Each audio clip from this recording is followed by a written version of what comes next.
over the workshop. We're gonna be building a danger room diorama for me today. All right. You might know me as Gambit, but my enemies know me as the Raging Cajun, y'all. In the movie industry, they know me as Channing Tater or Channing Tater Tot. So you could call me Channing Tater if you'd like to. But tonight we're gonna be building a danger room diorama, or starting a danger room diorama, transforming into a savage land diorama. And I hear the savage land is much like the bayou where I'm from. So it might be a good place to take Cher out on a date. And by Cher, I mean Rogue. And we're gonna catch some crawdaddies, we're gonna catch some gators, we're gonna cook some etouffee, we're gonna eat some beignets, and we're gonna make a diorama. All right? This is my Gambit action figure. What good are action figures if you're not gonna play with them, right?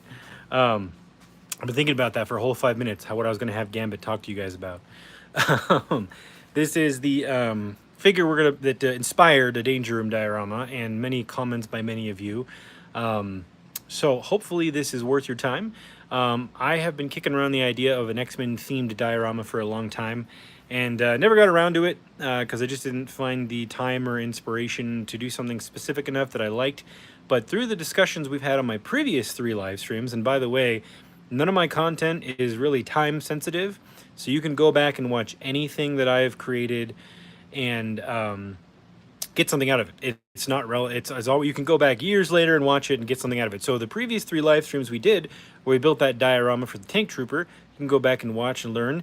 And we're starting a new diorama today. This is live stream number 4 for Euler's Workshop. And so, in talking with a lot of the some of the subscribers for the channel, some of the members for the channel, and my wife, who's a giant X-Men fan, we came up with an idea for a danger room that I think is going to work great. One of the ideas of inspiration came from a comment on a previous live stream. And I never wanted to do a danger room diorama because I never really found a way that I thought I could make it personal to me. I like to add my touch to things and have them be sort of unique if I can.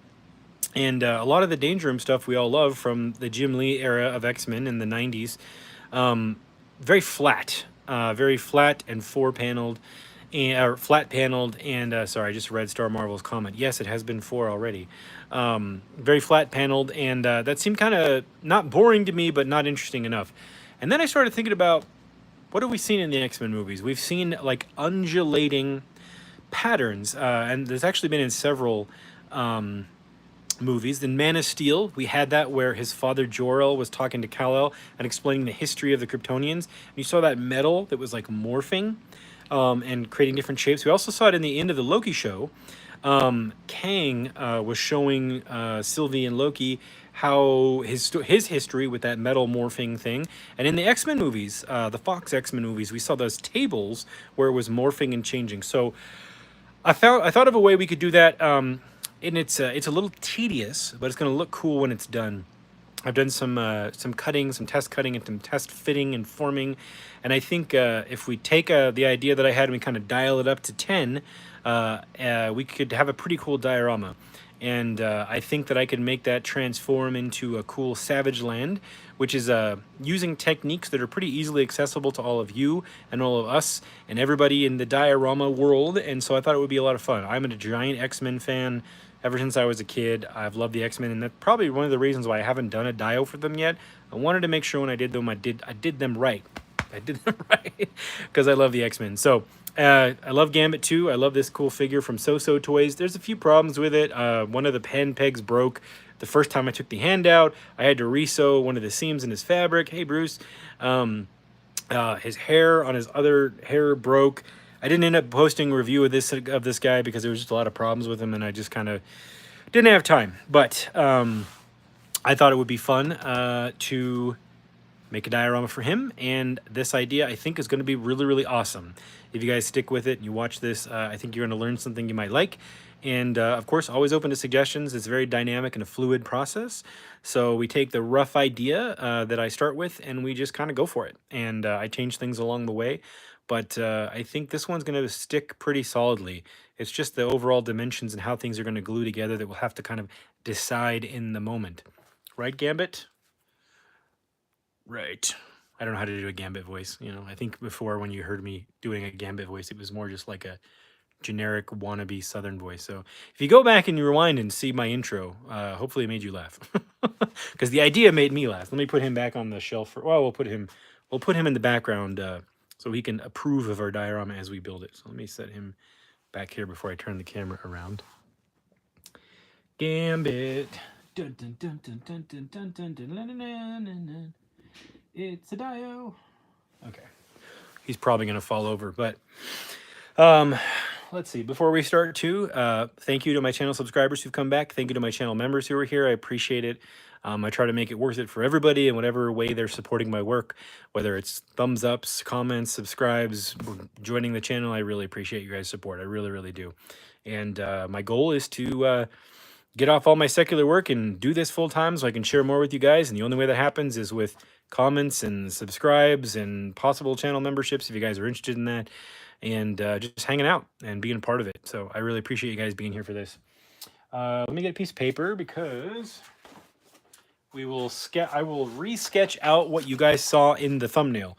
In the thumbnail, I actually built a 3D model to make sure my idea was going to make some sense. And I did some test pieces, which I would show you, but I forgot where I put them. Some test pieces for the undulating technology of the morphing danger room. And yeah, I think it's going to turn out well. So let me flip the camera around, if I can remember how to do that. There it is. There's the big white wall. There's my Razor Crest that I unboxed just recently. I probably won't do a unboxing or review because there's so many of them out there already. But I might do some interesting things with this paint-wise down the road. There is Mr. Gambit. Let me sketch out for you the basic idea and what we're doing here. So I'm going to make a bigger diorama than we've made before. Last time we did one that was, what is it? It was 14 in the back by, I think, 9 coming forward and 15 tall. And I was doing that kind of with a detolf in mind. But this time I'm going to go bigger. Go big or go home. So just for the fun of it and for the detail of it, we're going to go about 18 inches wide. Probably, it should be 18 inches wide. And then we'll go 14 deep on this one. So we're going 4 inches wider than the last one and 5 inches deeper. And then we're going to go height-wise. We're going to stick with, I'm trying to decide if I want to go 15 or I want to go taller. I think I want to go taller, because I want to do like a tree branch. And I feel like if I do that too low, it's not going to look right. So I want some space. So I'm going to go with 16 tall. Nice even dimensions, 18, 14, and 16. So I always try to overlap if we're doing foam board, which we are in this diorama, we're going to do 1-inch XPS foam because that's an easy, cheap material for people.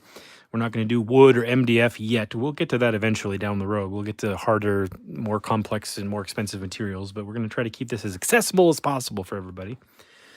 So with this, we're going to have 1 inch already here if we rest the back on top of the bottom. So to get our 16 inches, we just need to cut a 15-inch piece of foam that is 18 inches wide. And then down here, we need to cut an 18-inch piece of foam that is 14 deep, and this will rest. So we'll have 13 inches of space in front of it, right? Because this back dimension is 1 inch right here, and this dimension is 1 inch right here.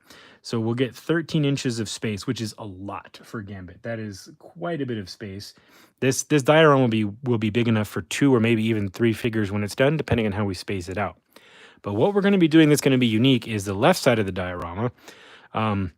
And we're going to kind of do this roughly and kind of play with the shapes as we do it. But the left side of the diorama is going to be a grid like this.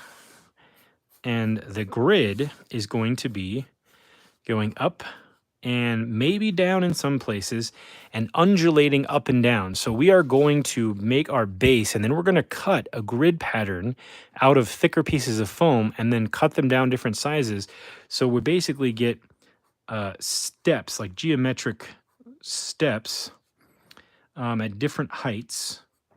And we're going to make them random. These are kind of regular, but we're going to have some higher, lower, and going up and down and looking like they're morphing up to form a shape.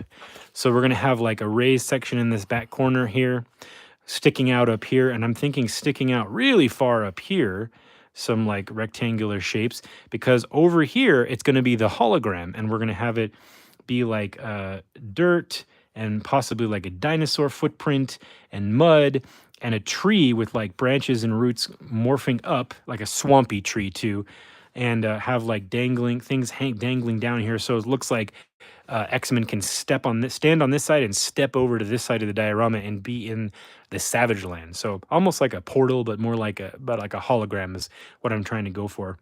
So this side will be very geometric and metallic looking, and this side will be very organic. And I think the dichotomy and the juxtaposition of those two is going to be really, really cool. And thank you guys for the likes. I really appreciate the thumbs up, by the way. And to the folks that are here, thank you for coming by. Stick around. And then we'll do, you know, bushes and rocks and water and you know, different things. Maybe like we'll do rock formations over here. So you're going to get a lot out of this one here. This one might take a while. This first left side of this, the modeling is going to be quicker than the right side of this. The right side of this is probably going to take multiple streams. The painting is going to be done in different phases. So the first one we did was, you know, modeling, detail, paint, and finishes. This one's going to be like modeling, paint, modeling, paint, modeling, paint, paint, paint, finish, paint, you know, back and forth as we need.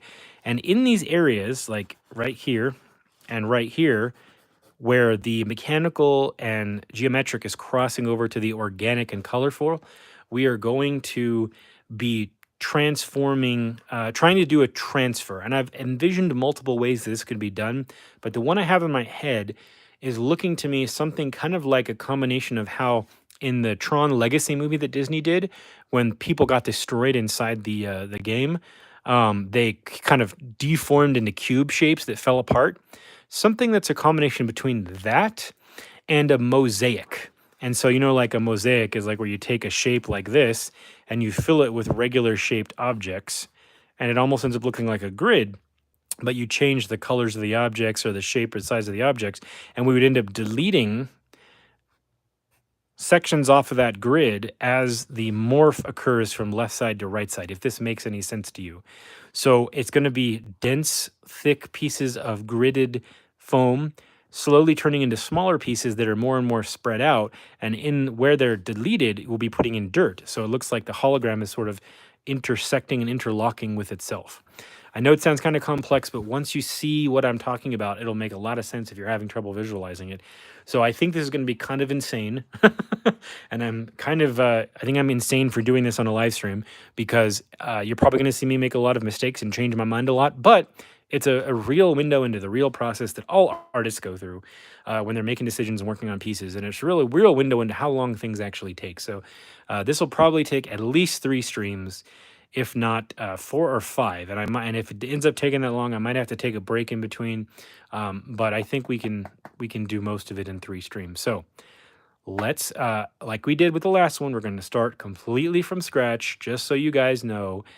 I am not trying to cheat. We're not going to do the baking show thing where I go, I prepared one earlier. Here's half a diorama already done. No, you're going to see the whole process, sketch, cut down, cut the raw material down, shape the raw material, put it together, everything. All right. I feel like that would be fun for me if I was watching somebody else, and not a lot of people go start to finish like that. I know there is some out there, but they're usually doing different things. So this whole process with action figures without any editing, I think, is going to be fun for all of us. So yeah, and after we finish Gambit, we get to decide on the next thing we want to make a diorama for, or a piece for, or whatever. Thank you, Star Marvel. Yeah, I think it's gonna be really cool. If I can get it done right, I think it's gonna be cool.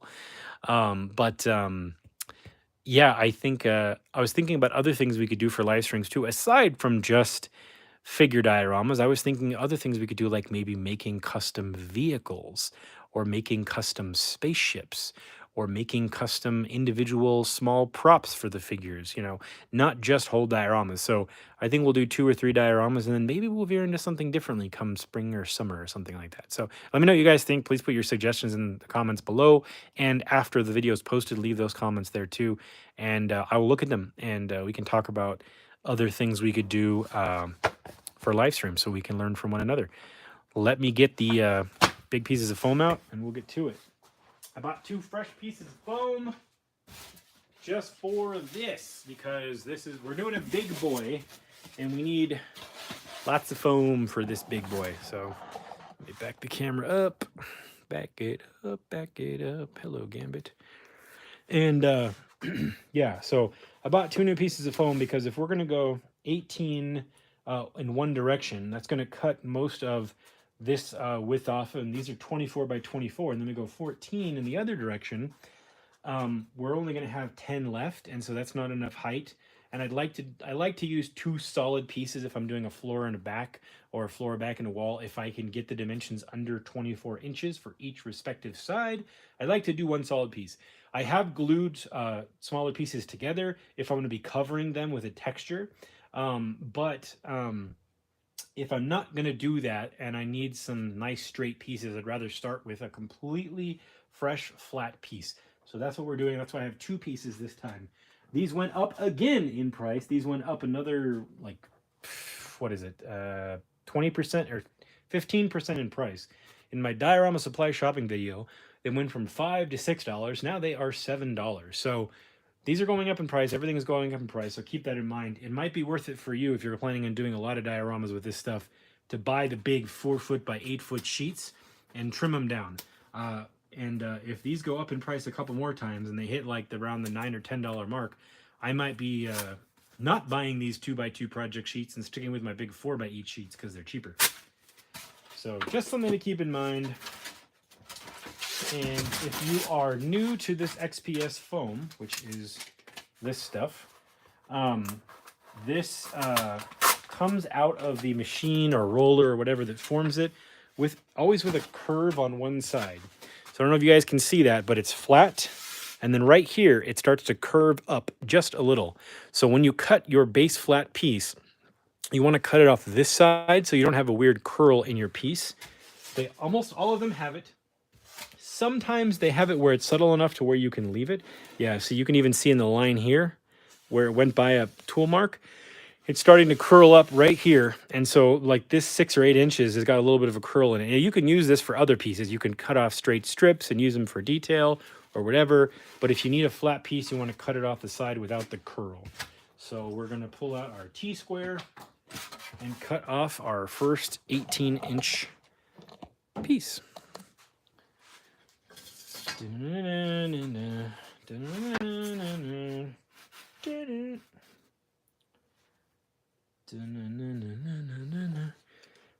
I'm just going to mark it with, where did you go? There it is. Okay. Sharpay. We're going to mark. So this piece has a little bit of a dent in it. I must have done that on accident. So I'm going to make this my back piece. So this will be the right side of the back that's going to get covered in rock formations. So we're going to go, what did I say? This is what we do with sketch. 16 tall, so 15. I'm going to cut this at 15. So I'm going to mark it in 2 places, at least 2. So in case your foam, 90 degree on your foam is not cut at a perfect 90, you have 2 marks to guide your straight edge. Sometimes these are not at perfectly 90 degrees.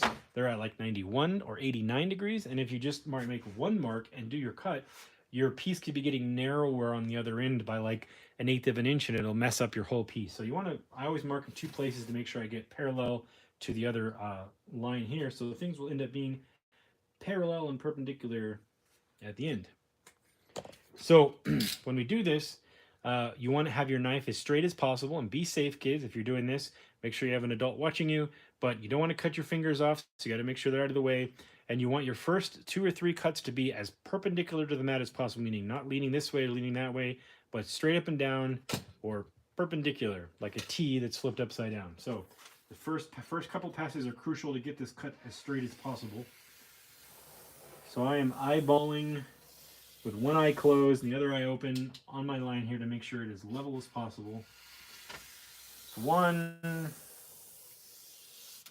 2,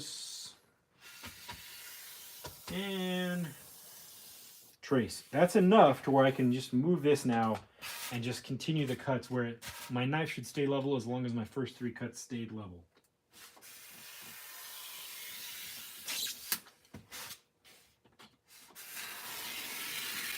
Yep, and I have a fresh blade on there. So we see, look at that cut. It does a little bit of a curve, but that's super minimal, and I'm not worried about that because when I glue this in place, I can compensate for that wobble with some glue on a level, and it'll be fine. So I'm gonna save this as scraps. All right. Let me see who's in the chat really quick. Bruce, Star Marvel, Bjorn, hello, gentlemen and gentlewomen of the audience. Fishnet, thank you for coming back. Toy Malarkey, you're awesome. What's going on? Alex Pena, what's up? Is that everybody that's been talking? Yeah, I see that. And you, yeah, all right, guys, thank you. I think I see everybody here. Okay, there is our back piece, and we got to cut the dimension to the width, and the width was 18. So I'm gonna go ahead and take my factory edge here that should be super straight. I'm gonna line it up on my 10 mark and go over 18 inches to my 28 mark and cut off my 28 mark, which is right there. And I'm checking up there on my cutting mat. This is another way without marking it, making sure it's on 28 here, it's on 28 there, we're good to go. Same thing, first cut, second cut straight, do one more. It's a nice fresh blade too, so I'm getting a nice, fairly clean cut.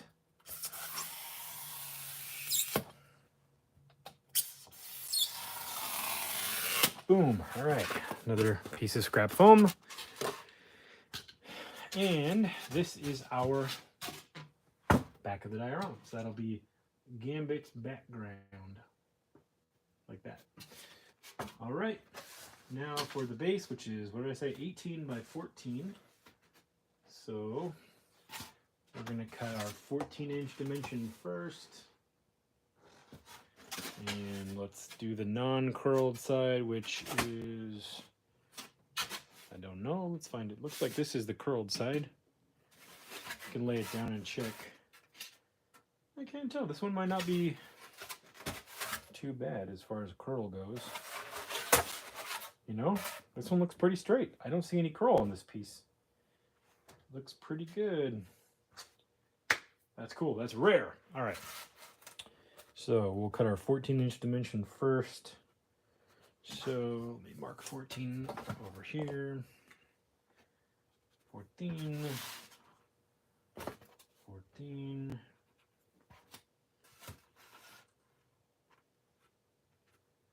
All right. Cut off the 14. Same thing, straight cuts. Once we get through this process, we'll move on to the more exciting part. Making the undulations. I can't think of a better word than that. Plus, undulations is kind of a funny word. So, one more pass. There we go. Okay. Oh, that cut got a little wobbly in the center, but that's okay. Wibbly wobbly. All right. And then another 18-incher. So, I'm gonna go put it at the 10-inch mark and cut it at 28 because that equals 18 or equals 28. 10 plus 18. You know what I'm trying to say. You know what I mean. Trace cuts. Slice. There we go. There's the base. Here's the top. So it should be taller than it is, and I'm just going to double check as I hold this together, make sure everything came out the way I intended it to. So this should be 13 inches, which it is, because on the end of these rulers, if you can see, there is an 1/8 of an inch space before you get to the first measure tick. So if I put it here and it's 12 7/8, which it is, that means it's actually 13 inches. And here, if this should be 15 7/8, or 14 7/8, excuse me, 14 7/8, which it is. So then I go here, it should be 15 7/8, which it is. I mean, plus or minus a 32nd of an inch, which is fine. And then we should be 18 inches here. And we are. Perfect. So, and if you guys don't know what tolerances are, in a very general sense, they are measurements that are you can be more than or less than, and they you can tolerate being a little over or a little under for dimensions, and that's used in manufacturing. You know, if something has a tolerance of 1/8 of an inch, it means that if you provide a dimension of 10 inches, it could come out at 10 1/8 or 9 7/8, plus or minus 1/8 of an inch.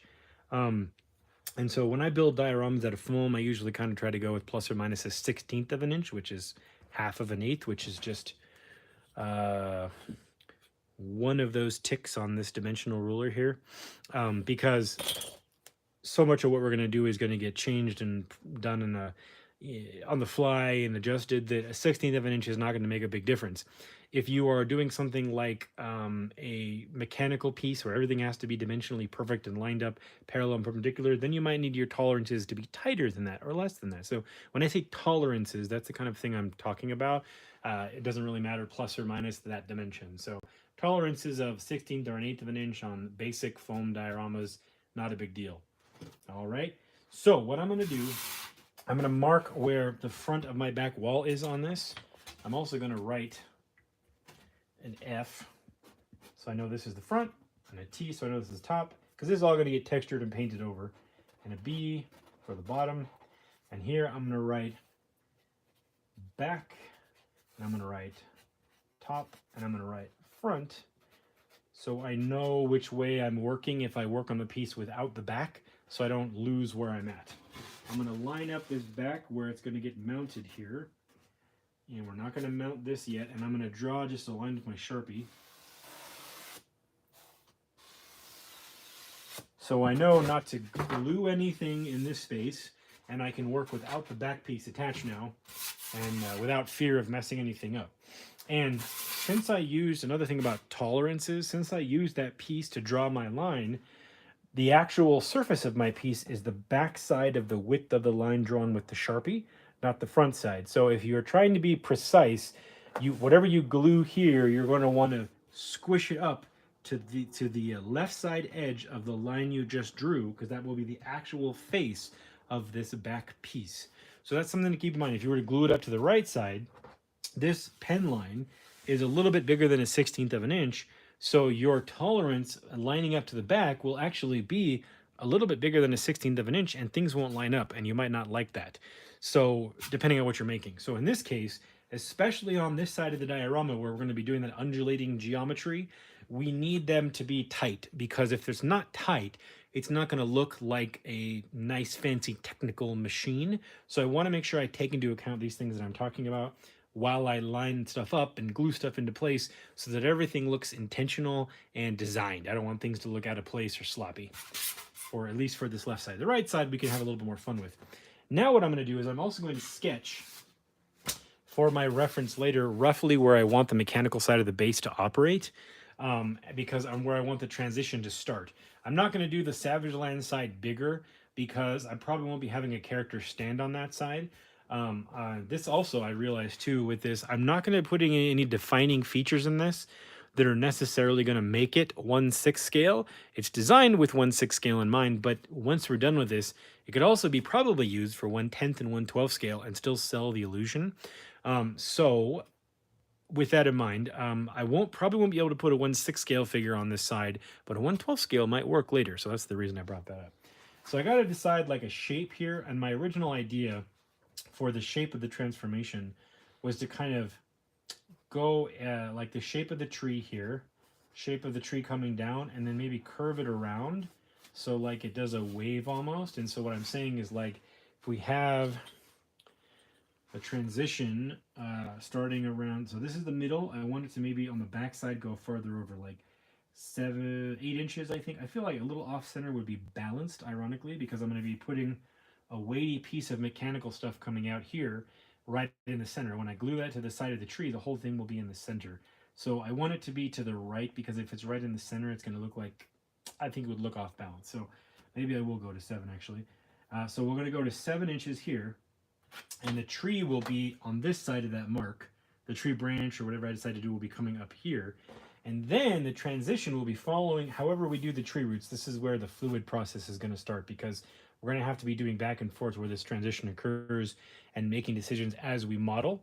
I can't necessarily make all the decisions for one side until I've started the other side. So we can only get so far on this side today. I know I'm talking a lot, but there's a reason.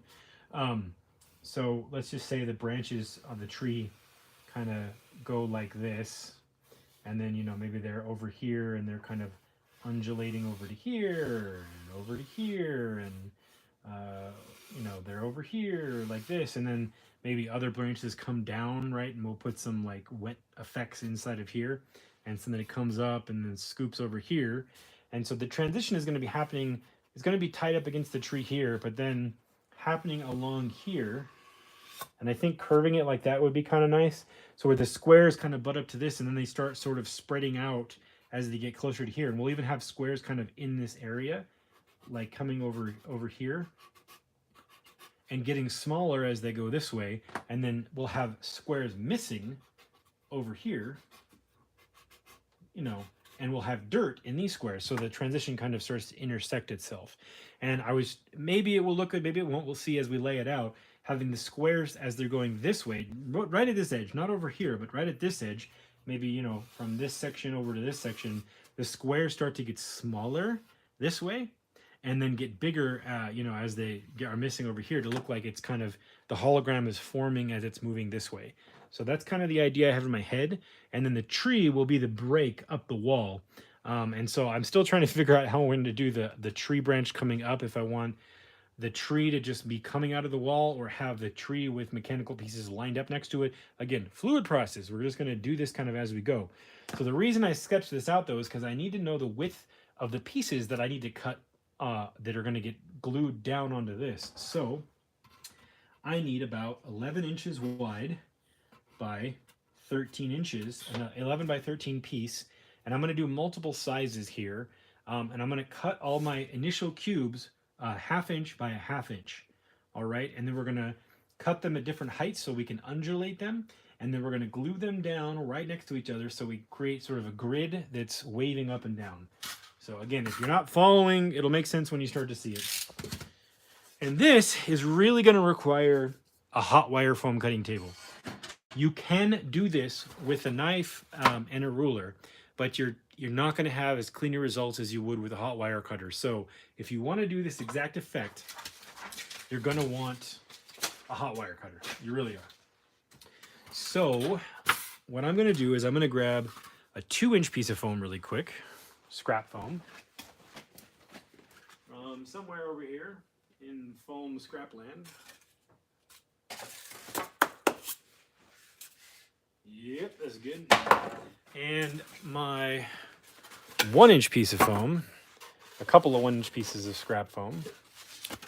And we're going to cut out these grids of stuff. And yeah, so this piece is all curvy and weird. I'm going to have to cut off this so I have a nice perpendicular piece to start with. And then we'll cut these. And then there's going to be spots like in here, probably in this general area, where things are going to be flat. This is going to be mostly flat, and the undulating is going to kind of come out and up from here, and then go up the wall, and to be a flat spot on the wall. And so this is so this grid right here where it's flat, I might actually just carve into the base. So all these other pieces around it will be glued on, but I might carve this one into the base. So we'll see how I feel as I go, but haven't decided. My test, I didn't carve anything. It was all glued on. So I might stick with that, I might not. We'll see. But here is the hot wire table. And this is going to be the tedious and boring but rewarding part of making this diorama. So we're just going to be cutting a lot of geometric shapes right now. Let me see if anybody said anything I need to respond to. Accurate or precise? I would rather be precise-accurate.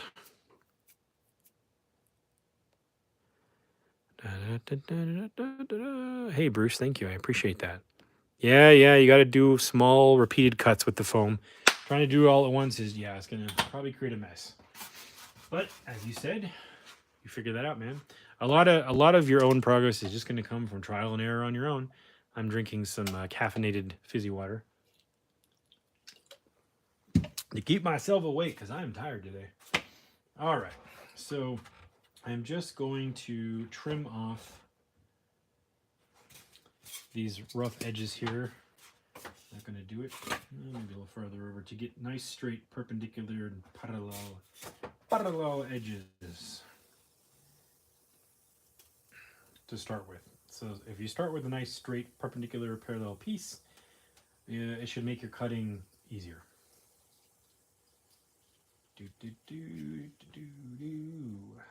Back away, not today, disco lady. You guys know that reference? Disco Stew from The Simpsons. My shop fan kicks on again. If you guys can hear that and it's loud, I'm sorry. But I gotta keep myself warm while I work on the dioramas. It's pretty cold here. You guys can see that, all right? Yeah, okay. Let me see if I can maneuver the camera a little closer so I can maybe try to catch what you guys are saying. Okay.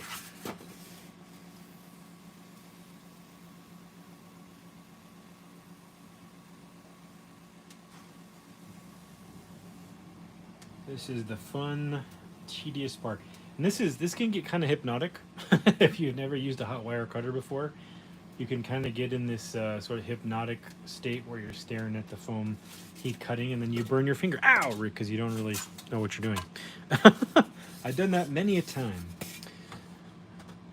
Let me loosen these fence guides.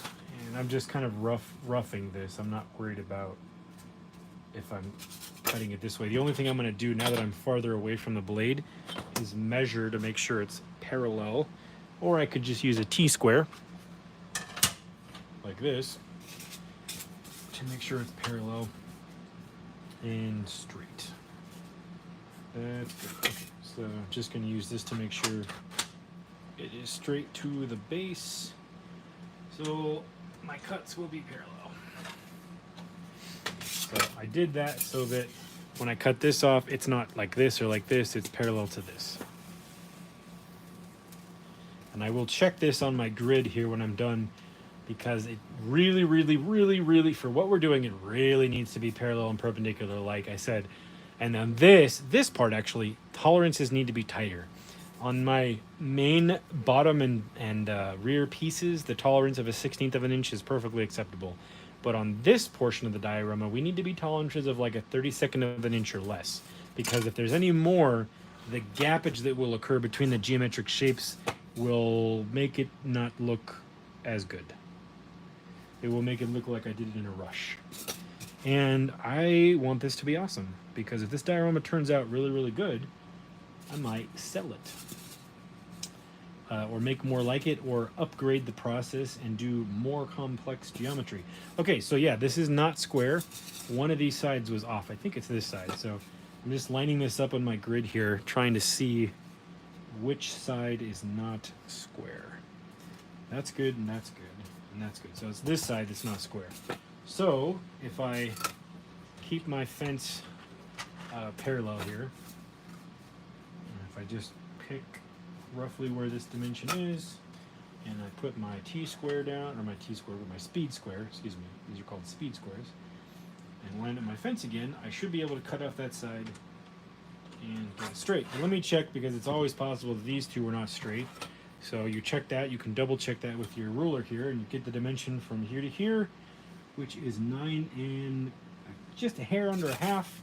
And this one is 9 and a little bit more than a hair under a half, so I'm actually going to move the fence over. So it was a little off. So now we're at 9 and a half. 9 and a half. Okay, it was a hair off, that's why. So measure twice, cut once. I measured once, I'm cutting twice. So there we go. So now everything should be parallel and perpendicular. Another tip is, when you're trying to do these nice fine cuts, don't push it too hard through the wire cutter, because if your wire cutter is not super hot at the moment you're doing it, it will bow out and you will get a wobble cut. So just keep that in mind. you don't want to do that. And so I'll show you guys. You see right there, it's a little bit smaller here and it's a little bit wider up there. It's hard to see, but this is probably 1/8 of an inch and this is probably closer to 3/16 of an inch. So these two sides were not parallel. And if I started cutting my grid like that, my grid might turn like this just slightly. And when I go glue it all across this big shape, everything would be nice and straight and then start out like curving or something. And I don't want that. So I've got to have nice straight lines on this when I start this part of the process. Same thing with these pieces. These are the cutoffs from the pieces we just cut out. And this is a blade cut. This is cut with my actual extendable blade. And this is probably not perfectly straight. We can check that though on the mat. Why it's good to have a mat. I'm going to check that again. And if it is, then awesome. I must be the best freehand cutter in the world. Not to brag a little bit, but it's that's pretty darn close actually. It's a little off. So I probably will trim this, but it's darn close. I'm pretty happy with that. And I'm just kidding about the bragging. I know I'm not the best cutter in the world. I'm just happy because every time I do it, I get a little bit better at it. And that's the goal, right? Getting better, a little bit. I cannot talk. A little bit better at it. So another way you can line up your measuring device, cutting device, is check the measurement you're at and then subtract a little. So this is at 5 15/16. If I cut it off in 5 3/4, and I cut it off down here at 5 3/4, yeah, that should be a nice dimension. So if I line this up, so it's 5 3/4 from the fence, and again, we have 1/8 of an inch of dimension added to the end of the measurement here, so I have to subtract 1/8 from my dimension here to get my correctly lined up mark. So if I said 5 3/4, I actually want from here to here to be 5 5/8 because that is 1/8 of an inch less. I know I'm saying a lot of things, but it'll make sense as I do it here. So if I want it to be 5 3/4 of an inch cut between this line and this line, I need to line on because of my tape measure or my ruler that I'm using, I need to subtract 1/8 because there's 1/8 added to the end here, of the ruler here. So if I go 5 5/8 in the center, and then I look at what that dimension is over here, it puts me at 9 and just under 9 3/16. So I go down here and I go just 9 3/16 and I lock it here. And I just double check nothing budged. We're at 9 and just under 3/16. So if I go here, I go 9 and just under 3/16. Is that what I said? 9 and, yep, 9 and just under 3/16. And lock this in place. Now, everything will be, this whole thing will not go through at a curve or an angle. It'll go through nice and straight. And I will cut off just enough to make these two long sides parallel. And I don't know if you can see that in my cut, but my cut just wobbled because I pushed a little too fast when it first went in. My blade, I'll show you here when I get this out of here, my blade or my wire wobbled inward because I pushed a little bit too fast. So that's okay. I'll just keep that in mind when I cut the grid out of that part and maybe not use that little corner when I cut the grid out. So, and I'm not pushing too fast because I don't want it to wobble like I did at the beginning. And I also don't want to stop like I just did either. Got to keep it moving. Got to commit. When you commit, you got to keep it moving. Please don't stop the moving. Doot, doot. That's Rihanna's new song. It's about XPS foam. Please don't stop the moving through the hot wire foam cutter. Boy, you can tell I'm tired. Okay. There we go. So you can see, again, how these sides were not parallel. This dimension is wider than this dimension. It's just a little bit wider. And you see the wibble wobble that I got right there? It's because I pushed a little bit too quick when I started it, so it wobbled inward. So just something to keep in mind. I'm not going to worry about that, though. I'll just probably throw that piece away once I cut it off, because I probably won't need all this anyways. So we're going to start with these two pieces, and if we need more, we'll go on to more. So now I need to make sure I set this at a very crucial dimension and I don't move it until I'm done making a billion cuts here. So we're going to set this from the fence to this, and this is why this is all very important, because it's leading to these cuts now.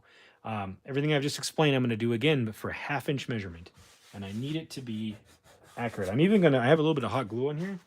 I'm even going to sand some of this hot glue off.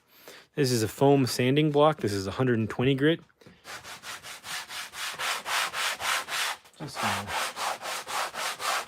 gonna do this just to make sure my table doesn't have any extra glue or weird stuff on it, so that as I make these nice cuts, they're as precise as I can get them on this hot wire foam factory, which has served me well now for, I think, 4 or 5 years.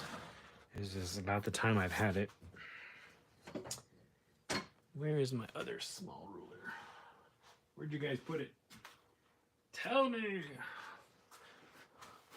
Just looking for my smaller ruler so I don't have to keep using my 18-inch one. I don't know where it went. Oh, there it is. On the floor, under my table. Okay, here we go.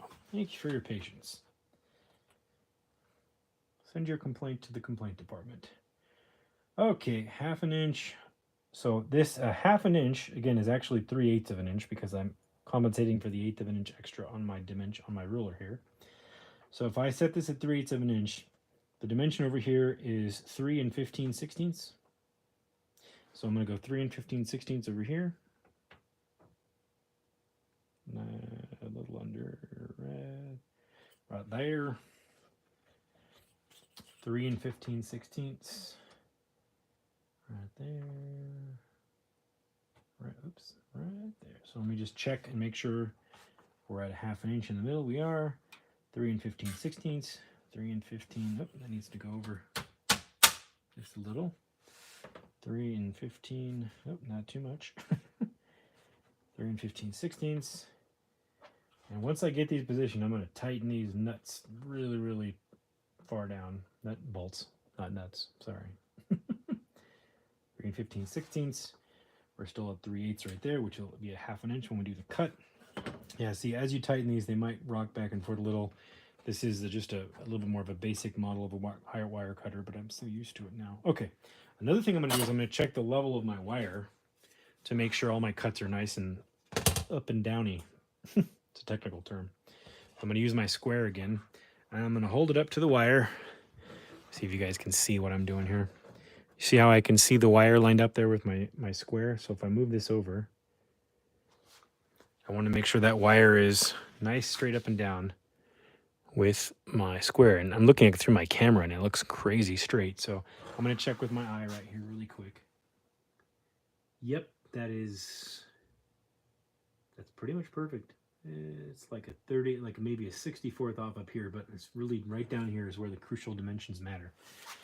So again, if you don't know, this is a little jump.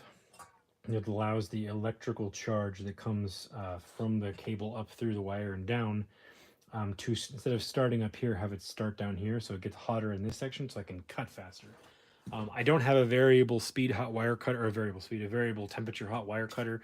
I am going to be getting one soon, but I don't have it right now. So when I get one, I can just turn the temperature up. But this little jumper thing serves that purpose well.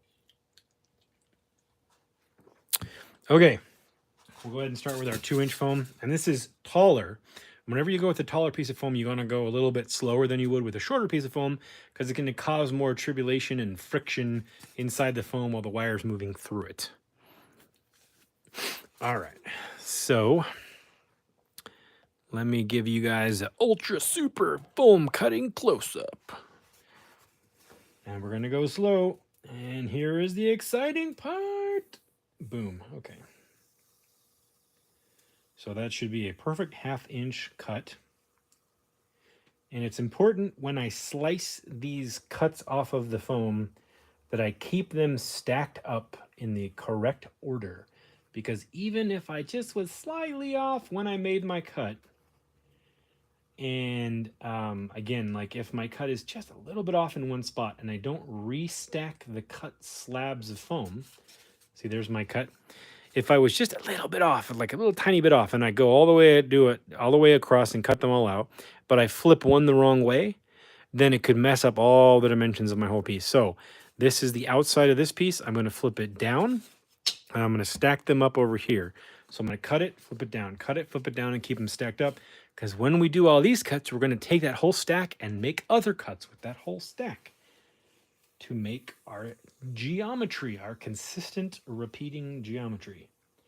And Star Marvel, he's a channel member, and I posted a members only message with the preview of how I did this concept several weeks ago. And he suggested doing a more complex geometric shape, doing it with hexagons or octagons, which I had already thought about doing and I would love to do. And I think in a future diorama, I will definitely do that. And I think Star Marvel, if you're crazy enough to try that, you should try that. But for demonstration purposes and for entry level things that we can make look awesome, we're going to stick with cubes and squares right now, and rectangles, because they're a little bit easier shapes to create. But yes, down the road, I absolutely want to do this same concept, but with more complex math, like maybe hexagons or octagons, and not even just do a bottom and a back, but have them maybe in a sphere or do a curving up the wall. Those are definitely things I'd like to try later for my own pieces, or maybe for a commission I do for somebody later. I think I do have a Danger Room commission actually, but I'm not going to be getting to it for like a year, because of just the list of stuff I have to do for people. But that is something that I do want to do. And if you guys think of any efficient ways to do that, where you get nice consistent measurements, please share it, tag me, tag somebody else, let people know. Because I can think of ways to do it, but they're all even more time consuming than this. If we're using XPS foam, there's ways to do it with other materials. Like you can buy pre-made acrylic rod that is already shaped to a definitive hexagon shape, and extruded already. But you just have to cut down the acrylic rod to do that. And that was something I thought about doing as well. I wouldn't do it on a live stream right now because it's a little bit too advanced, and you have to get out blow torches to shine up the scratches, and it involves a really messy cutting and switching blades out and expensive power tools to do quickly and efficiently. So I might keep that one, for a later date when I have more people on the channel and people have had a chance to get to know me and try some of this stuff on their own, so that I'm not jumping way too ahead of people's level of skill or expertise. I don't want to get ahead of people too much here. So that is something I will do, but probably later. And if you want to try that, though, if you find a object that is already long in a different shape and you want to cut it and repeat it, and it's a repeatable pattern, kind of like those Escher drawings, that's essentially another inspiration that I got this idea from, was MC Escher's art, using repeating geometry to create interesting, visuals. Go for it. Try it, please, and tag me in it. I'd love to see what you guys do, if you guys come up with any other ideas or expansions on this stuff. I've got some people, I posted some pictures in a Facebook group, and I actually ended up getting tagged in a group where somebody I didn't know watched one of my videos and how I did my Batman's clock tower video, showing kind of the basics of how I did the stained glass, and ended up tagging a diorama guy I've been following for like 7 years, who is asking people how they might do stained glass, and somebody else told him about my video. So it's working. People are learning. People are sharing. So I appreciate it when you guys do that. It makes me feel like I'm actually contributing to the world of art. So now we have this stack of pieces that are all cut. Now we need to line them all up again perfectly. And I probably will use a clamp.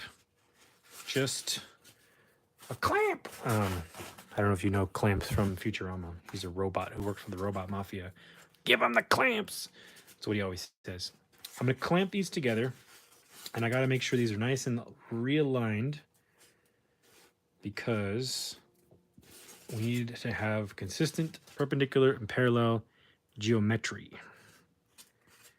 That looks pretty good. I can use the letters on the back to make sure everything's lined up. That's good. That is within a 64th of an inch. Now I'm going to get my special... Oops, where'd they go? They're over here. Hold on a second. Let me get my tiny baby clamps. I have this glued together because I'm making something else in the background. It's a secret. Shh. You guys will get to see that in a few months when it's done. But I was gluing these two pieces of MDF together for that. But It's always nice to have an assortment of clamps, and clamps are not as expensive as you might think, especially if you go for the smaller ones. I think these are only a couple dollars at Home Depot. So these are nice little DeWalt clamps, and I'm just going to use these. And I'm going to I'll have to move this a few times as I do my cutting, but and you don't want to push hard because you don't want to dent your foam, but I'm just going to use this to hold these flat and together.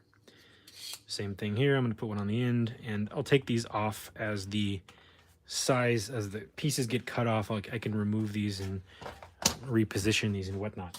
So now that I have these all cut with their 1/2 inch dimension, I'm going to take this stack, turn it this way, and cut those off. Alrighty. Okay. Here we go. And this is really, okay, sorry, before I start, this is really crucial now because I'm going to be cutting off extended cube pieces, basically cubes that are extruded or rectangular pieces. I need to keep these in order as well because these need to be stacked up and glued right next to one another.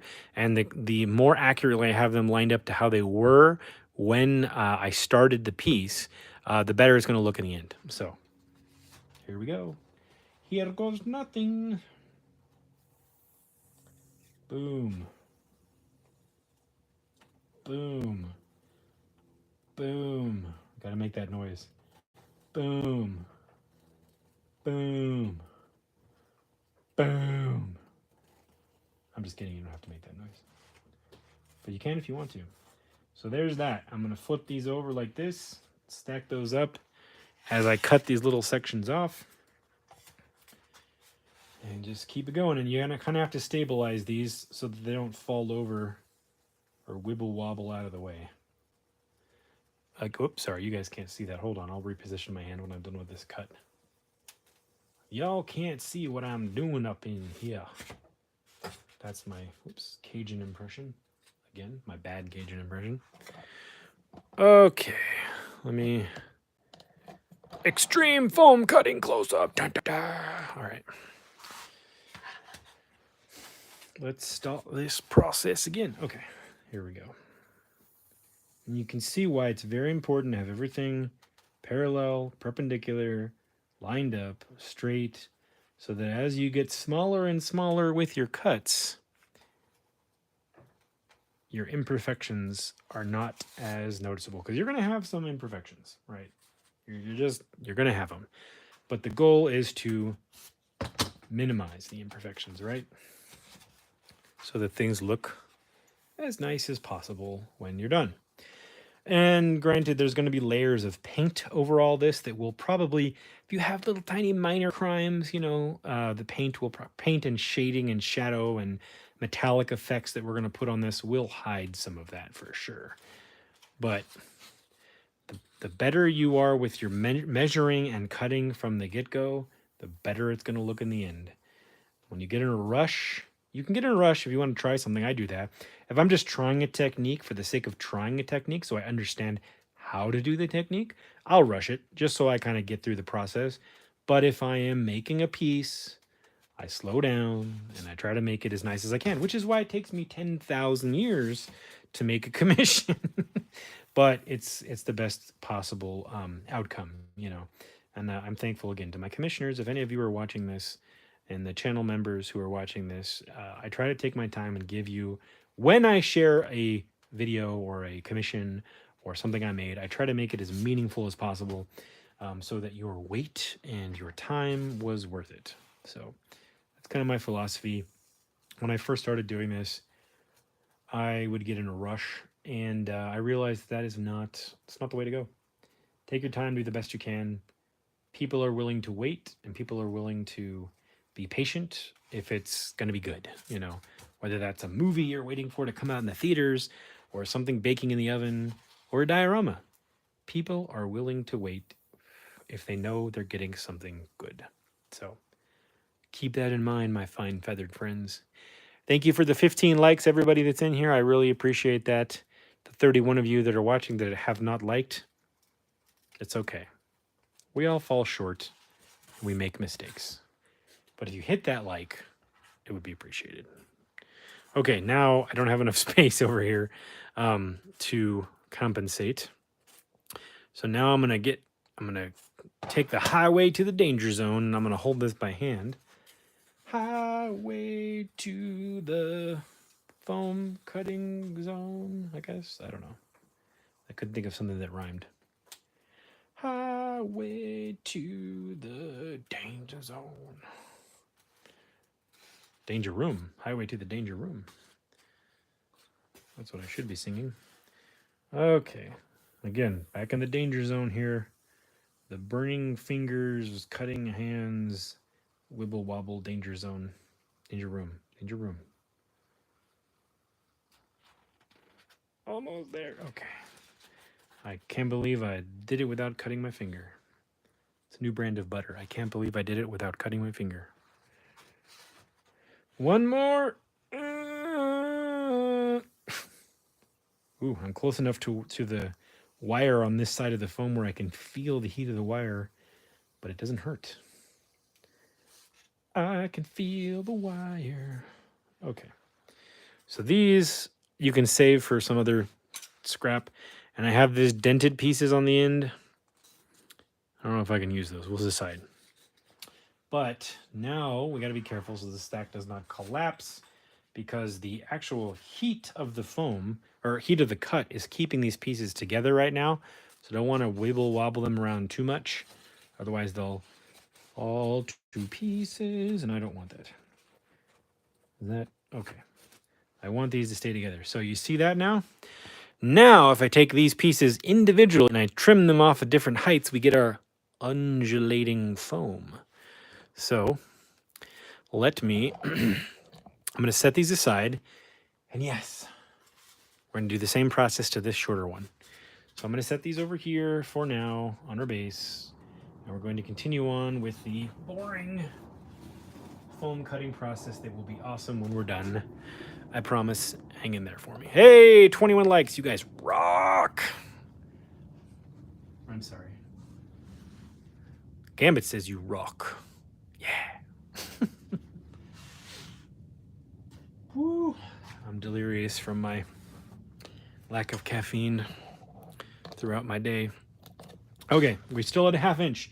Don't touch anything. Leave it alone. Cut all this stuff at once so you don't have to realign it. Because if you cut some of these pieces, right? If you 22, thank you, Bjorn. If you cut some of these pieces and you move the fence and cut other things and you come back and cut some more, you could be off by a 32nd of an inch when you realign it. And then when you cut more of these pieces, they could be just a little bit outside of your original tolerances, to where when you line them up and abut them to each other, you end up with gaps. You don't want that. So it's best to do all of these cuts right now. Here we go. So theoretically, since this is half the height of the other piece of foam, I can move a little bit faster because the wire is not having to heat cut through 2 inches of foam. It's only cutting through 1 inch of foam. So just something to be aware of. Highway to the foam zone. Highway to... I can't sing right now. My wife hates my singing voice. I used to sing a lot. I used to write songs. They were dorky and clearly motivated by teenage angst and like desires to have a girlfriend. And when I tried to sing those for my wife, she's like, "No, just don't." I haven't been singing very much for the last 10 years because I've been married for 10 years now, just over 10 years. And now when I try to sing, I sound really bad, like actually bad. Not just my wife doesn't like my voice bad, but like actually bad. I have a video, by the way, coming out on Tuesday. It is part 3 of the tiny art experiment, which, if you're not aware and you're following this channel, is a worldwide project I started with other artists from around the globe who have contributed pieces of Star Wars art in 1/18th scale, which is the original 3 3/4 or 4 inch figure scale. And they all made something different. They made a detail for a wall, or an action figure, or a stall, or a custom droid, or a custom speeder, or a pile of junk, or a little bit of a little home, or somebody. We had one girl, I think Eliza Jones is her name. She made a Tusken Raider tent for us, really cool. from the original series, not the new stuff from Book of Boba Fett, but which would be cool too. But she made one of the OG ones, one of the ones that Anakin like cut through when he got angry at the Tuskens. We got one of those. All kinds of insane stuff. We got baby Rancors, which I have not opened yet. I have 3 packages I need to open. Mighty Kane made us some baby Rancors. Vasco Toys made us some junk. And Bugle Studios and the Stuff of Tim made us 2 pod racers, custom built pod racers. And so once I had some people agree to make pod racers, I'm like, well, I got to make a pod racing canyon, right? So, anyways, the video that's coming out on Tuesday is the first part of that miniature Tatooine themed. It's not Tatooine, but it's Tatooine themed Desert Planet Diorama miniature set build. So if you check back on Tuesday morning, it drops Tuesday morning at 5 a.m. Pacific, 8 a.m. Eastern, is the first, 35 minutes of how we built the basic buildings and started to cover them in texture. And then that's part 3 of the tiny art experiment, because the first part was introducing the whole project. The second part was unboxing some of the stuff I got from the artist. And then part 3 is actually the first part of my build where I actually start assembling the pieces. So that is dropping Tuesday. And this was all done because HasLab came out with their beautiful Razor Crest Starship model, which I showed you at the beginning of this stream. And so I have most of the buildings actually done already. I just have to add the detail and some weathering to them. And they're pretty much done. I have to make a couple of doors. And that's about it. And the project will be mostly done. And then I hope to maybe in April, no later than May, meet up with the photographers, because the whole concept is we build this giant diorama and then I bring it to some of the best toy photographers in the business to take photographs of, take awesome shots of all of our work. And they've agreed to do it for free. We have Plastic Action, Work More or Less, or also known as Invisible Element, and Sergeant Bananas, Johnny. They're all going to pick, and A1 Groundwalker, who's a local boy here, who's a toy photographer. The 4 of them are going to take pictures of the dio that we create and put them on their Instagrams and share what they do with our work with everybody. So that is something to look forward to. There is all kinds of stuff in there that you have never seen from me. There is using cardboard as a base for dioramas, using hot glue, which I hate, but it's great for this project. Incorporating detail pieces on top of cardboard and in and around texture, adding a sandy, stucco-y texture to cardboard and foam. And then that's kind of all that's in the video on Tuesday. And the next video will be, I haven't decided if it's the Tuesday after that or 2 Tuesdays after that. I might spread them out a little bit so people have a chance to try the techniques in the video. But the one after that will be the finishing, where we start to sand down the texture a little bit as it dries, start to do the base coatings of paint, and then getting into adding detail and weathering. And then I might do a third video that goes over, additional little things and follow-ups and highlights. And maybe I've been wanting to take my Razor Crest and some of these finished pieces out to a place out here where I live called the Moon Rocks. And it's called that because the rocks look like they're from the moon. They're very cool. And set it all up out there and take some sort of preview shots in the desert, in the Nevada desert, out of the Moon Rocks, to kind of show people what this stuff can look like when it's lit up and set up really well. Give our photographers some inspiration and show our artists how awesome their pieces look in the Nevada sunlight. But yeah, it should be really fun, and I hope it gets a lot of views because these people put a lot of work and a lot of love into their pieces. And you know that I did too. I took a bunch of time over the last week and a half and kind of speed built Tatooine and speed built all this stuff, because I had been thinking about this stuff for almost a year about how I was going to do this. So I've had a year to mull over the most efficient and best looking ways of doing this, and I did it. I think I spent probably roughly 20-ish hours over the last week and a half, maybe not even that, maybe 18 hours doing all this work. And I spent a year, and that's how much time I spend thinking about stuff, about how to do it efficiently and look as cool as possible. So hopefully you guys get something great out of that. And maybe in a future live stream, we will do some of that live, some of those processes for a figure diorama or a set piece or something, or a prop, I don't know. but hopefully you guys get something out of that, and you guys watch it 10,000 times and share it with 10,000 friends, so that a million people can make miniature Tatooine sets, because that's the goal, right? Take over the world with miniatures? No, I'm just kidding. Okay, I might take a break here and look at the chat here. If you guys have been chatting away and making fun of me, I understand. I understand. Now I need to look and see if you guys have actually been doing that. Hello, chat. So much fun doing the tiny... Oh, I'm glad you had fun, Star Marvel. AV Spectre. Diana's. Toy Malarkey, you should. I love the hearts. 23... 26 likes and 27 in here. You guys are amazing. Thank you. Whoever doesn't hit the like button, give them the clamps. That's darn right. DeWalt clamps, yes. I believe DeWalt is I think it's German for the power. I don't know. I might be wrong about that. That's what my dad told me, and I'll believe that. Yeah, I heard they're bringing back Futurama without Bender, which means I'm not going to be watching it. Bender and Zoidberg, aside from Fry and Leela and Professor Farnsworth, Bender, Zoidberg, and Nibbler were like my favorite things about Futurama.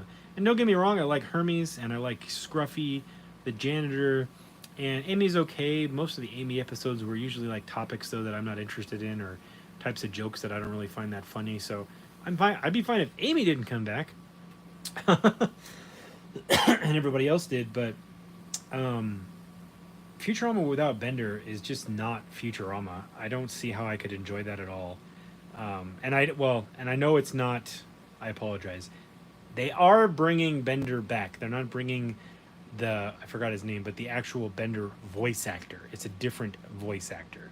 So I shouldn't say no Bender. It's no Bender with the same voice actor. To me, though, I forgot the actor's name. He is like 50% of the success of that show. I love Bender. I love that show. I love his voice acting. He's hilarious. And so I don't think I could enjoy the show if I know it's not the same voice actor. It's just like literally not Bender to me. So probably won't be watching that. I'll check out maybe some reviews when it comes out from people who I know are super fans online to see what they have to say about it, because I'll probably agree with them, whatever they have to say. So we'll see. My wife also has fears. They're bringing back the X-Men 1997 cartoon. They're going to continue it on. And we all have fears that they're going to change all the characters, because nowadays they like to change things up for the modern generations, for the kids of today, and make things new and fresh for them, which is understandable from a decision-making standpoint for corporations. But for us fans who grew up on all that in the 90s, like we're doing now, for this Danger Room to Savage Land diorama, which is why I'm doing it, because that X-Men cartoon, I loved it. I just don't want to see them mess up the stuff that I grew up with that loved it, because they've already done some of that with Star Wars. Not that I want to bring up a controversial subject, but they have done some of that. You can't deny it, where they've changed characters, they've changed personalities of characters, and I'm kind of done dealing with that. So if they're gonna continue the X-Men 97 series and mess with all the characters' personalities and introduce characters I'm not a fan of, then I'll probably just forgo watching it. So if it's good, though, and I hear that it's good from people I trust, then I'll check it out for sure. So we'll see. And if you guys want to know, tell me in the chat. I happen to know how and why the X-Men 1997 cartoon is going to be reintroduced and how it is going to fit into the MCU, and how it is going to be introduced and in what movie. And if you want to know how I know, I can tell you later. But if you want to know, let me know in the chat. Because I actually know this. There's a source that I have been following for a long time who has pretty much never been wrong about this stuff. They're an industry insider. They're a real one, not a fake one. A real one who has been right about pretty much everything since he's been breaking scoops. And a lot of the YouTubers that you guys might follow or know actually get a lot of their information when they don't report on rumors, but they report on these leaks, come from this guy. And this guy is connected to all the industry insiders, people who work at trailer houses where they make trailers, people who work in the effects industry, and he's only been wrong like very little and the only times he's ever wrong is when they change something after it's been reported to him. So if you want to know how, when, and why they're coming back, let me know in the chat. I'll tell you. And it's pretty cool. I also know something really, really awesome about character appearances in that Marvel film that's coming out in May, which I probably won't be watching, but I do know a lot about it because I sell comic books, and I need to be aware of what's coming out so that I can sell my comic books before they drop in price, because I am getting rid of comic books. If anybody wants comic books, let me know. What do we got? We got to spill the beans. What if crossover? Tell us. Howdy Oilers Workshop. What's up, Maz's Toy Box? I'm about to ruin a plot point for you all. So, in the next Doctor Strange movie, The Multiverse of Madness, they're going to be traveling through dimensions with America Chavez because she can punch portals and cross dimensions.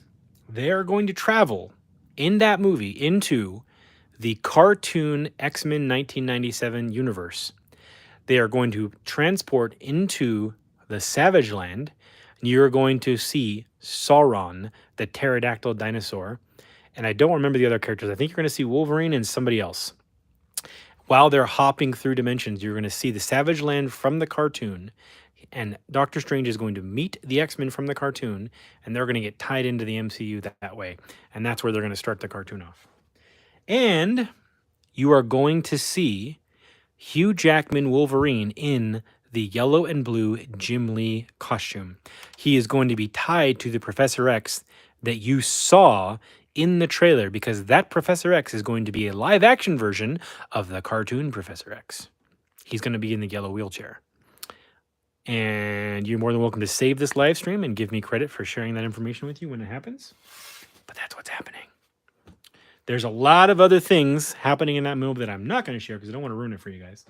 But that is one of the insane things that is going to happen in that movie. So hopefully they introduce him and it's going to be awesome. I hope it's going to be awesome. We'll find out. So now I'm doing the same thing as I did before. I'm taking this big old stack of stuff. We're going to cut this way with the stack. Dun dun dun dun dun dun dun dun dun dun dun dun dun dun. Spoilers. So the industry, and if you want to know, if you want to go ruin the rest of the movie for yourself in the next 4 years of Marvel, I can tell you where to go get that information. GeekosityMag.com is the website run by Mikey Sutton. Mikey Sutton is the guy who leaked that Spider-Man was going to come back into the Marvel Universe during the Civil War film a year before the trailer dropped, where we saw Spider-Man holding Captain America's shield. Nobody believed him. Everyone thought he was crazy.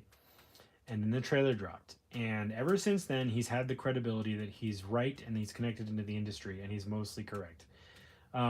They are going to be combining in characters from the Agents of S.H.I.E.L.D. show. We're going to get Quake. We're going to get all kinds of other characters, and he drops that information. He does a show called The Long-Term Spec List on a channel called Lords of the Long Box, run by a guy named TiVo. Mikey Sutton is on there every other Sunday sharing, he calls them bombs and cannonballs, where it's information leaks that he gets permission to share from the industry insiders that told him that he could share it, and he has to do it strategically so that the companies don't find out who's leaking the information. But over there, they go over a particular topic or character or movie or show that's coming, and they basically talk about at least what's being talked about behind the scenes about including in the show, if not what has definitively been decided on. So I usually watch that, and that is how I choose when to sell comic books, because I know when they're going to spike or drop in price. And that's something I've been doing to make extra cash on the side for a few years now. And so if you guys want to go know all that information, he's been sharing stuff about what's coming in these next several movies for 2 or 3 years now. And he only makes adjustments to the information when he gets adjustments. But I know a lot of what's going to be happening in the next Thor movie, a lot of what's happening in Doctor Strange, a lot of what's happening in Moon Knight, in She-Hulk, Other shows and movies that have not been named yet that people think are coming are not coming, and other ones that people would never think are coming, and you're going to be surprised when they get announced. I won't ruin them for you, but there's a lot of awesome stuff coming and a lot of stuff that's not so great, at least to me, that I won't be watching, but some other stuff that sounds really cool that I will be watching. X-Men related, sci-fi, space related, um, you know, and also he shares Star Wars leaks as well as leaks for other properties too, because he gets information about all kinds of stuff. Different, usually comic book related stuff, because that channel is all about comic books. But they've been doing this long-term spec listing for like 4 years now, and sharing this information publicly. And invariably, whenever Mikey Sutton does his Sunday show with TiVo and they go over all this, the next day, Monday or Tuesday, you'll see Grace Randolph or Den of Nerds or Everything Always or Emergency Awesome suddenly talking about some of the things that Mikey shared on Lords of the Long Box, because they go watch Lords of the Long Box and re-report his leaks. Whenever they talk about rumors, though, you can tell they're rumors because they're not reports from Mikey. So a lot of the YouTubers you might be aware of and follow for information on that stuff, they're just getting it from Mikey. So if you want to go to the source, go to Mikey's website, geekositymag.com, and read his articles, or go watch the Lords of the Long Box show every other Sunday with Mikey Sutton, because you're just going to see 2 days early what all the other YouTubers end up reporting on. So it's kind of funny how that happens. People go, oh, I've got industry insiders, and they're just watching Mikey Sutton on Lords of the Long Box. So it's not really as special as you might think. Everybody's just reporting back to him. And the reason, and you can go, and he actually shared this on a live stream several months ago. You can go on his show, and he actually talks about how he got involved in this. He was part of a group of speculators who bought and sold comics to make extra money. And it was this sort of cabal of guys who were industry insiders who knew what was going on in the films. And they got together and shared information so they could buy and sell comics and make money off of them. I think it was called like the 250 or something, because it was a Facebook group of 250 collectors who are also working in the film industry who shared information with one another. And then Mikey had a stroke. I forgot how long ago it was. And I think it kind of, from what he said, it sounded like it made him kind of rethink his life. And he decided to make this knowledge public rather than keep it to himself, because he realized life is too short. And so he started sharing this stuff publicly. He's been doing that for a couple years now. He used to go under the moniker the Black Knight, so people didn't know who he was. But then he found out that a lot of the industry knows who he is, and they kind of accept him as one of their marketing tools. And so now he just says, hey, I'm Mikey Sutton. I used to go by the Black Knight. So there's a bunch of random information for you while you watch me cut squares out of foam. But thinking about Gambit, thinking about X-Men, thinking about the Savage Land, thinking about my favorite cartoons like Futurama and X-Men, got me thinking about that. So I figured I'd share that with you guys. There's some fun, random insider information for you if you wanted to know. And again, I won't share any more with you because I don't want to ruin anything for anybody that maybe there's something you don't know, you didn't want to know. So I won't say anything else, but I will say that X-Men stuff because it's relevant to what we're doing. And my only, the only thing that I'm worried about is Hot Toys is going to now probably get the license to make realistic versions of the X-Men 97 cartoon characters. And I just decided that I think I wanted to stick with having a Mandalorian collection of just, not from the show, but just Mandalorians and my Iron Man armors that I have and a couple other figures. But if they start doing the X-Men 90s cartoon action figures, that's going to be hard. I might have to rethink my collection. If they make a cool looking Wolverine and a cool looking Rogue and a cool looking Storm and a cool looking Beast, I might have to rethink my collection because I love those characters. So that's my only concern. That's my biggest concern is my wallet, which I don't really have any spending money anyway, so that probably takes care of that. But that's my biggest concern. All right, so I'm going to clamp these together and set these aside because I think we have enough to start with. If I keep them clamped together, then I can keep track. I use my teeth to do that. It did not feel good. I can keep track of where we were at in our cuts. So we'll just clamp this together and set this aside. Dun, dun, dun, dun, dun, dun, dun, dun. An indoor bunker? That'd be fun. Dun, dun, dun, dun, dun, dun, dun. Speculators are the worst toy malarkey. Yeah, no, I know what you're talking about. Speculators can get in there and yeah, they buy up all kinds of stuff. And I wasn't so much speculating as I was just collecting and then selling things that I didn't want or was happy to part with so that I could make money to buy other things and do things like fuel my diorama building empire, you know. So that's why I kind of got into that for a while, was buying and selling stuff as I could casually, you know, wasn't going too hard into it, but just a little bit here, a little bit there, buying stuff and then selling it when it made sense to sell it. So, but yeah, speculators, especially the new ones and the younger kids who don't understand how the markets work, they get in there and they buy up stuff and they raise prices on stuff that doesn't need to have prices raised on it, and they overvalue stuff and undervalue other stuff. Yeah, I know it. I've been through that whole ringer for the last 2 years with the comic book collecting community. Don't even get me started on that, because there's a lot of bad apples out there in that community, and I don't want to be one of them.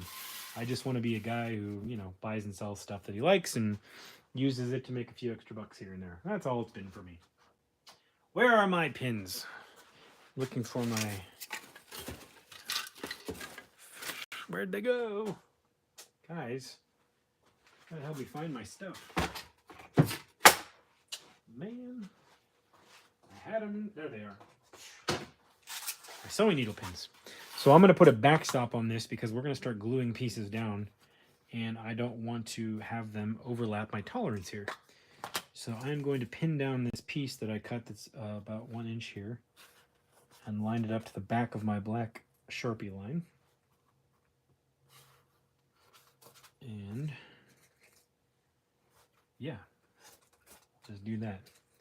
So for the several hundreds of people that end up watching this later, if you're watching this later in Tomorrowland and you get all this nonsense information about where to find comic book speculation information, don't use it maliciously. Just use it, you know, for your own collecting reasonableness.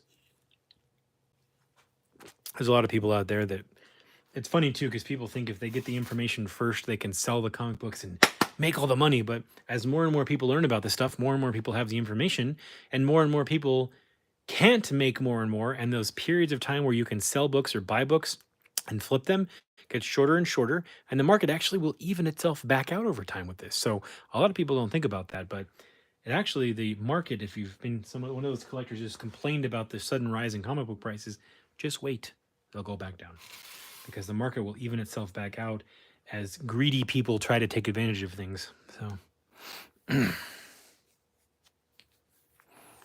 Moz.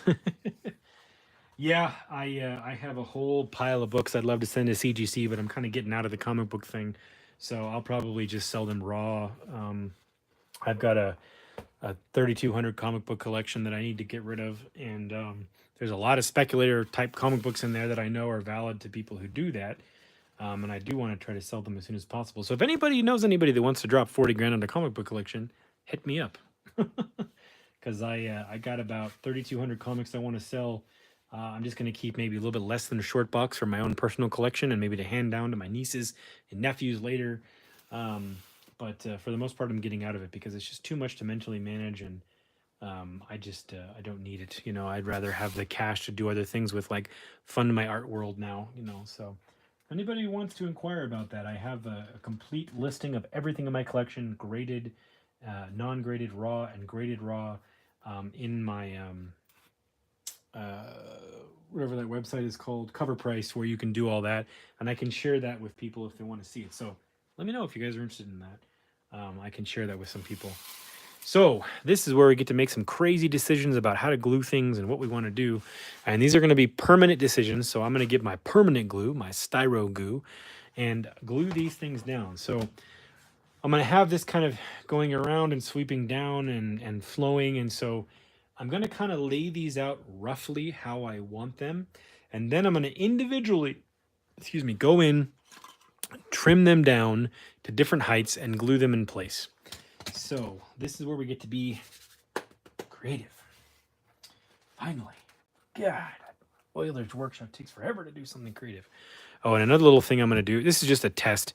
I'm going to use a piece of tape on the end here to keep these from falling off the end. I'm just going to create a little bit of a lip out of my tape here. Just lip this up. Whoops. Come on. Okay. It's harder than it looks. I'm dumber than I give myself credit for. Okay.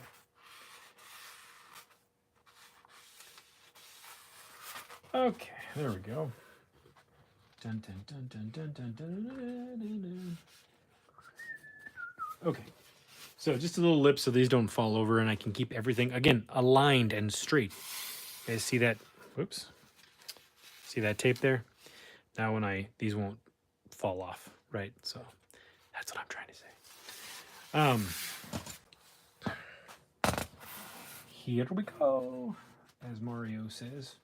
So something that I'm going to keep in mind too is all these ones on this back wall, I might try to cut these all in 1/2 inch increments so that when I cut the ones for the back wall and flip them forward, they will slot in nicely with how they're going to intersect the ones that are in the front, if that makes sense. Like, you know, like if I have this on the bottom and this coming over the top like that eventually, if I cut it at 1/8 of an inch, the next one will drop down 1/8, but it won't line up with the grid. So if I cut them at 1/2 inch increments, then I drop this 1/2 an inch, it'll line up with the grid on the wall. So it's very confusing and there's a lot to mentally keep track of, but it's gonna look cool when we're done. So now I'm gonna space these out strategically, and I'm gonna pop these heat lines that I created and try to keep as many of these lined up as I can, just for the sake of keeping everything straight and consistent.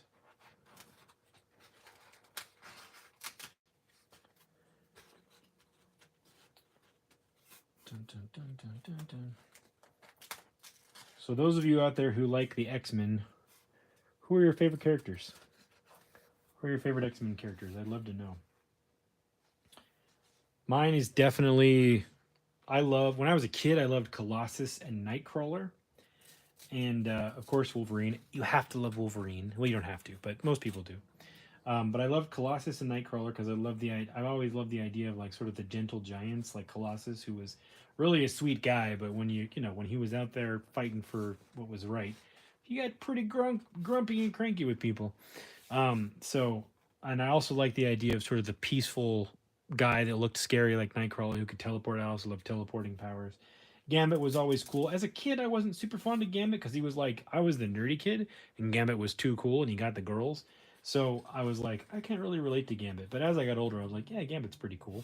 And as I got older, I got appreciation for like the complexity of how the female characters are written. Because as a young boy, you're just like, yeah, fight, punch, kick, But when you get older, you're like, okay, I can see something that's more interesting here about some of these other characters.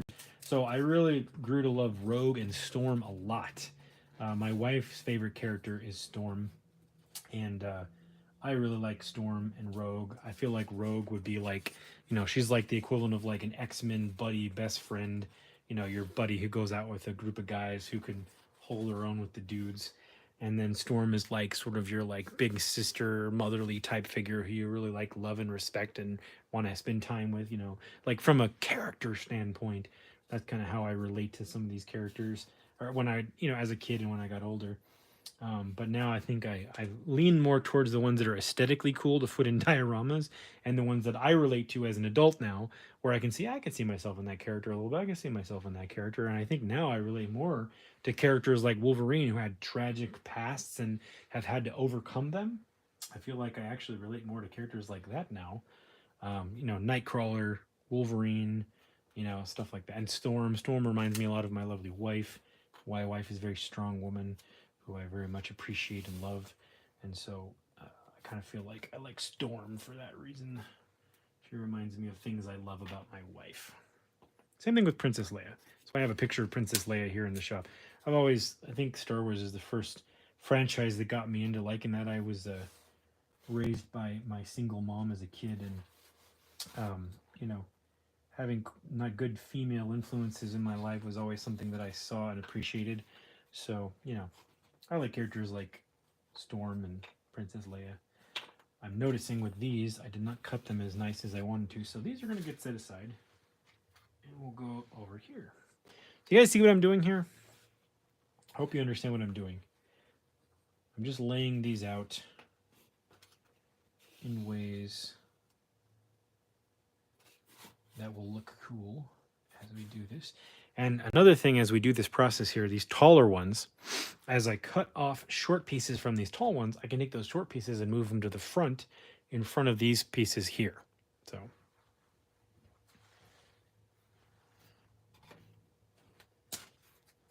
dun, dun, dun, dun, dun, dun, dun, dun, dun, dun, dun.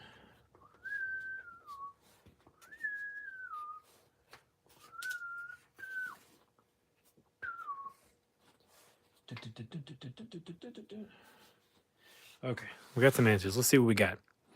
White Vegeta, what's up? I'm talking all kinds of crazy talk about X-Men. Wolverine and Punisher. Yeah, a lot of people love them. Everybody loves Punisher. Magic is a cool. She's a pretty interesting character. Yeah.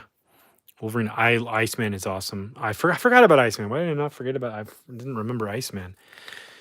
Cypher Warlock from the New Mutants. Yeah, Warlock is awesome. I love him. And if you guys are listening and don't know, Warlock is not a warlock. That's just the name of a character. He's actually a techno virus from an alien planet who has a sentient consciousness. So just for those of you who are watching, he's not a magic character. He's actually a tech character. His name just happens to be Warlock. He's really, really cool. Yeah, I like Warlock. I have a really cool cover of Warlock that I used. Bill Sienkiewicz's art on the New Mutants with Warlock was really, really beautiful. Who else we got? You wish Mafex would release a Colossus? Yeah, Mafex makes some nice figures. A Colossus from them would definitely look cool. What else we got? Hey, 1-6 shooter. Thanks for coming by, man. I appreciate it. Let's see.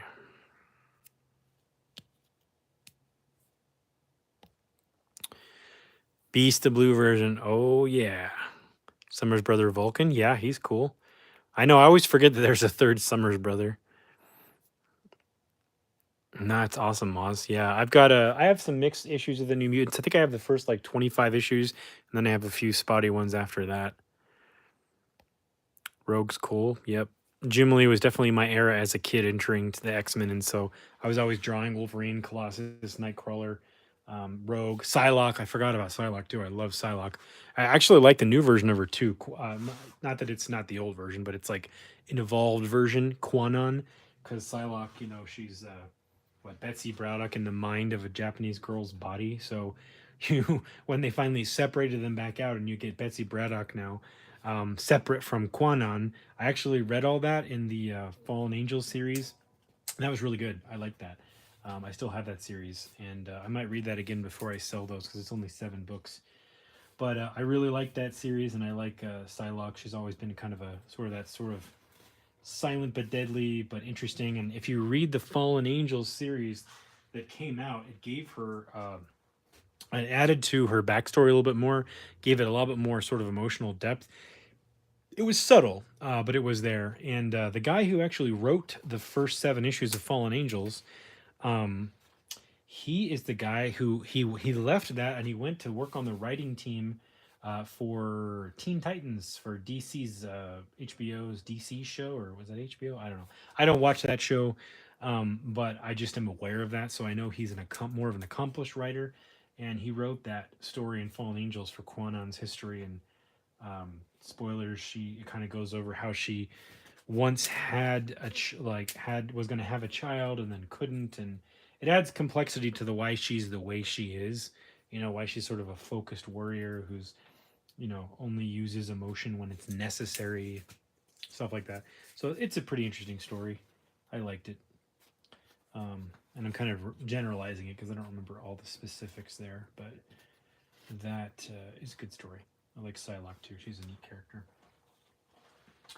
Also like a lot of the Space X-Men characters too, like the Shi'ar, Gladiator, Mojo, Longshot, Spiral. Love all that stuff.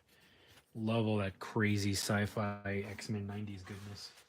So, okay. So I think this is a good layout to start with here, and then we can start cutting some random pieces and gluing them. And we got to start from the back and move either over or out so that everything stays lined up to the outer edges.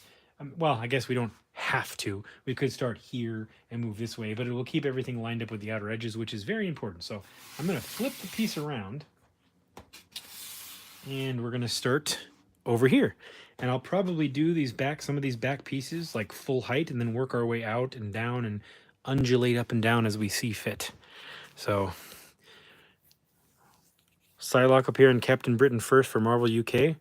Yeah, because she was Betsy Braddock, who is Captain Britain's sister, but eventually it turned into Betsy Braddock's mind being inside. I don't remember the whole story because it's been a long time, but they changed it a little bit, and Jim Lee made it so that it was Betsy Braddock's psyche inside of Quanon's body, and I don't remember the reason for that.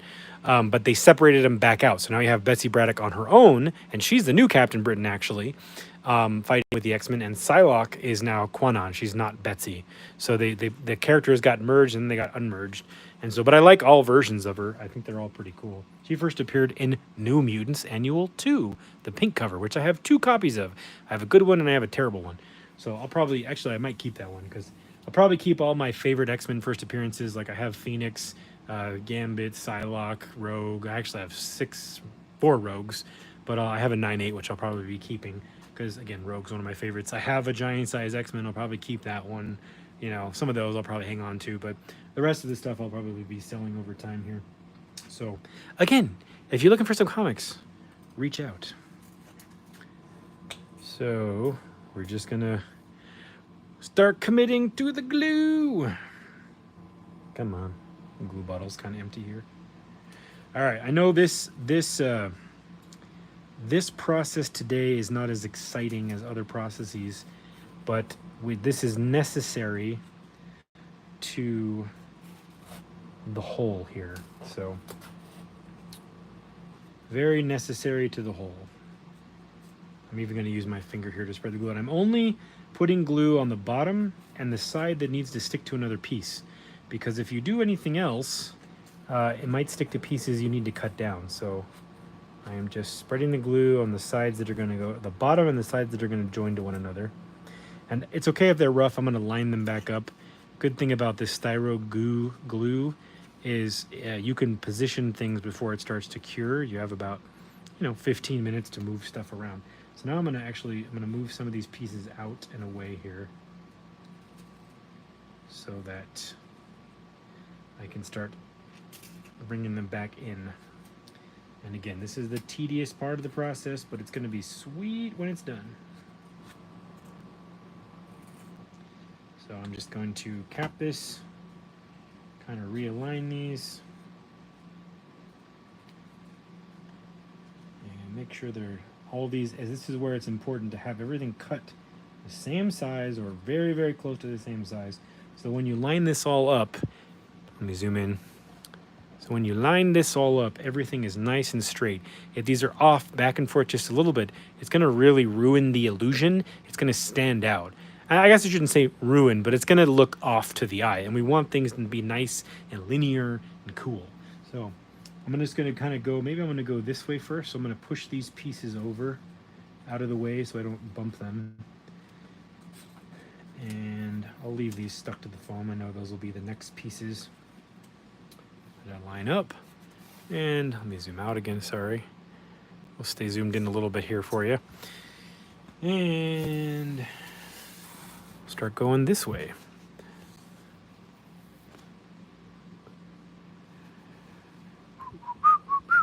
Yeah, some of my books that I got, Maz's Toy Box, like my Giant Size X-Men, I just got them at the right time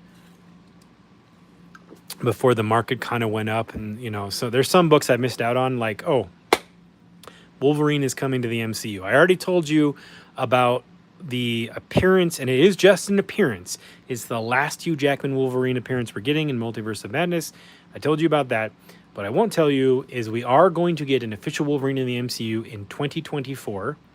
And the reason for that is because that is the 40-year anniversary of Wolverine's first appearance, because he first premiered in 1984, excuse me, 1984, 1974, 1974. I can't remember. Maybe it is 74. Is that 50 years? I can't remember. I think it's 74. Sorry. Incredible Hulk 181, 1974, November. So if you just look at Marvel future movie release dates, and they've been talking about a World War Hulk movie, that isn't happening. They're not doing World War Hulk. They're doing another Hulk versus movie. So if you go look up Incredible Hulk 181, and you look at 74. You look up when the next anniversary date of Wolverine's first appearance is, you might be able to put some pieces together for what that movie is going to be. So that's a first appearance I missed out on. It's now way too expensive for me, unless I was able to do some type of a trade with somebody for something they wanted. I am not going to be able to afford to get a first appearance of Wolverine. Even in the low grade, they're just too expensive. In the low grade, they're like, in the thousands already. I think 2 5s and 3s are like $3,000 now. I wish I had bought one like 4 years ago, because I could have gotten like an 8.5 at one point for like $4,000. I could have sold a couple of books I didn't want and used that cash to buy one. But when he first shows up and that movie is announced, those books are going to go through the stratosphere. Just like Spider-Man did. I had opportunities to get an AF-15, which is amazing fantasy 15. First appearance of Spider-Man multiple times over the last 8 years, and I kept passing on it because I was like, oh, that's too much. Oh, it's too much. Well, now the books I could have gotten for a couple $1,000s are now in the $20,000, $30,000 range. So you snooze, you lose, I guess. But that's how it goes.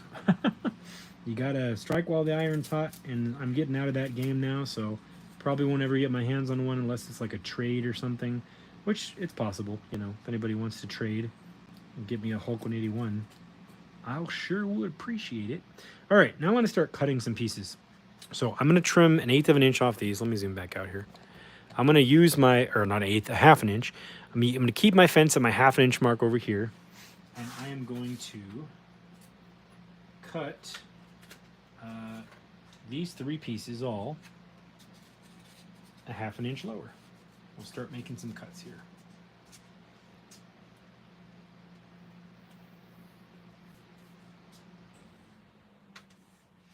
So now these are 1/2 inch cubes that I have left. I'm going to leave these over here, and I'll use those later if I want to. But now, and I flipped over and I cut the bottom off just in case I had a wibble wobble, which I did right there. Now I can hide that. So now I can spread some glue here and here, and come on over. I might get a bigger bottle of glue just so I can glue a little faster. Okay, and stick those there. And now we have a 1/2 inch drop right there. And again, it's this back wall where I'm going to stick with those 1/2 inch drops. Over on the rest, I might change that. It's just so that these pieces, when I flip them this way for the back wall, will intersect correctly with these pieces in this area. I don't have to worry about them being a 1/2 inch cut on the rest of it. So now I will probably do 3 pieces at full height. Again, we're making this up as we go along. That's what we do here at Oilers Workshop. We make stuff up. We'll do 3 pieces there. And then maybe we'll grab these 5 pieces and cut a 1/2 inch off these. So push it through, push it. Was that Salt and Pepper who does that song? Push it. Something like that. I don't know. That might be a bad song, sorry. Okay. Now we'll glue these down. My glue's leaking out of the bottle here. And just smear some glue. As these glue together and we layer more and more pieces, this thing is going to get stronger, so you don't have to worry about doing too much glue on each individual piece, because as they join to one another, they will help strengthen one another. Like a family of geometry. The Geometry Family. A new sitcom by Oilers Workshop. So, yeah, just making sure these stay mostly aligned as they start to cure, so that when we move to the next layer, I don't have to cut through anything and realign it. It's looking pretty good. Okay. Now I'm going to cut these twice so that they get down a lot lower. So go ahead and triminy true these. these. Cut this one.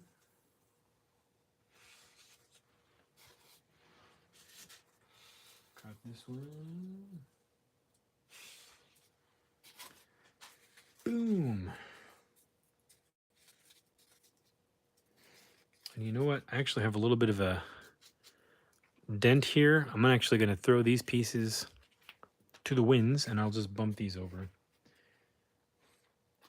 Because I'm trying to minimize the damage to the surfaces on top here, so that when we paint it, it won't look like anything over here is trying to morph or change.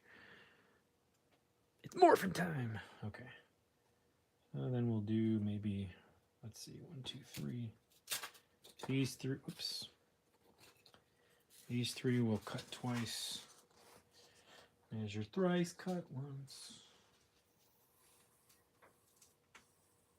I hope everybody had a good week, by the way. I hope everybody is doing well and doing safe. If any of you are in any European countries near, you know, the one that is dealing with some crisis right now, I hope you are safe, and I hope if you have friends or family there, you are reaching out to them and you are taking care of them and you are helping them in this time. You know, I hope everybody's doing okay. No, nothing political here. Just hope everybody is safe, no matter where they are. So, hope everybody's doing okay. And if you know anybody over there, and yeah, do your best to get them aid or help them out, because it doesn't look like this is going to let up anytime soon. So, the world is in a crazy place. So, go back to cutting maybe just once here. Yeah, I'm going to be able to do this one, cut these once.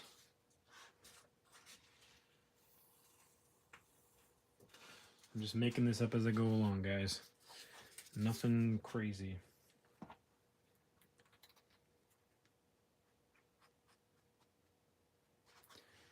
Do those, and then cut this one. This one I might do a custom cut on this. So I'm going to cut this one. I'm going to hold this over my fence and cut a little bit more of a dimension off of it. And I'm going to probably set this one aside. That's an off cut, I'm going to call that. And we will, my glue cut is too gloppy there. Okay, spread that around, and we'll stick this one in here. Now we're starting to get, see, there you go, there's your undulation. Now that we're one dimension away and lower, I can do this at a non-definitive 1/2 inch cut, because when I have pieces sticking out of this wall, this piece won't interfere with it. I hope what I've been trying to say is making sense now. So, the Rubik's Cube of dioramas is what we're doing right now. This goes here. Knife goes in, guts come out. That's what Osaka Fish Concern is all about. Let me know in the comments if you know what that reference is from. It's not as bad as it sounds. Okay. This one maybe we'll do 2 cuts off of, or one cut. Do 1 cut, and then 2 cuts off these front ones. Yeah, we'll do that. Do this, do this. Dun, dun, dun, dun, dun, dun, dun, dun, dun, dun. We also write songs randomly here at Oilers Workshop. That's not cut right. Throw those away. Okay. Come on, glue.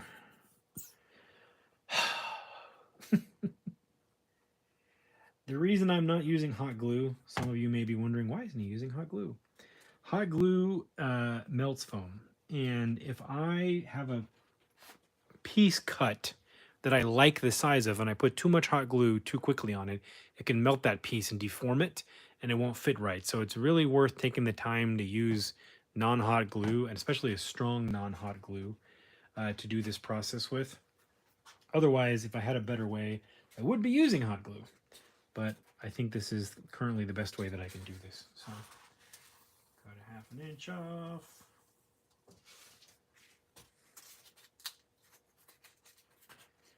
And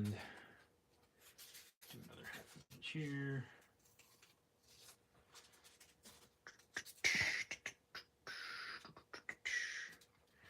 And then we'll do a random cut. So we'll do 1/2 inch. And then another random slice. Careful. Trash. These cuts that are a little wibbly wobbly when I make them, I'm just throwing off to the side so I don't mix them up with my straighter cuts and get them all messed up later. Okay. Now I might move back to some taller ones. As we approach the edge here where the tree's going to be, I'm going to start doing taller pieces. And I might stop and actually do some even taller pieces. So just something to keep in mind. Keep in mind where you're going and what you want it to look like, because you might glue something down and realize later that's not what you meant to do. So I'm trying to avoid that here. Okay.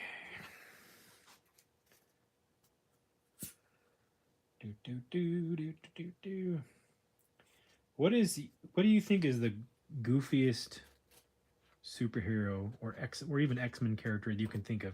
Because there are some wacky X-Men characters. I was thinking about this glue, and I was thinking, is there like a character that is glue based? And then I remembered there is. There's Paste Pot Pete. I forgot where his first appearance is, but I think he's in the Avengers comics.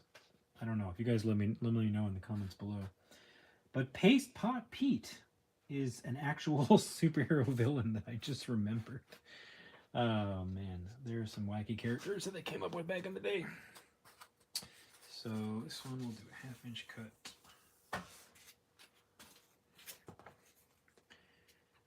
Oops. So I'm channeling my inner Paste Pot Pete, I guess, as I make this diorama.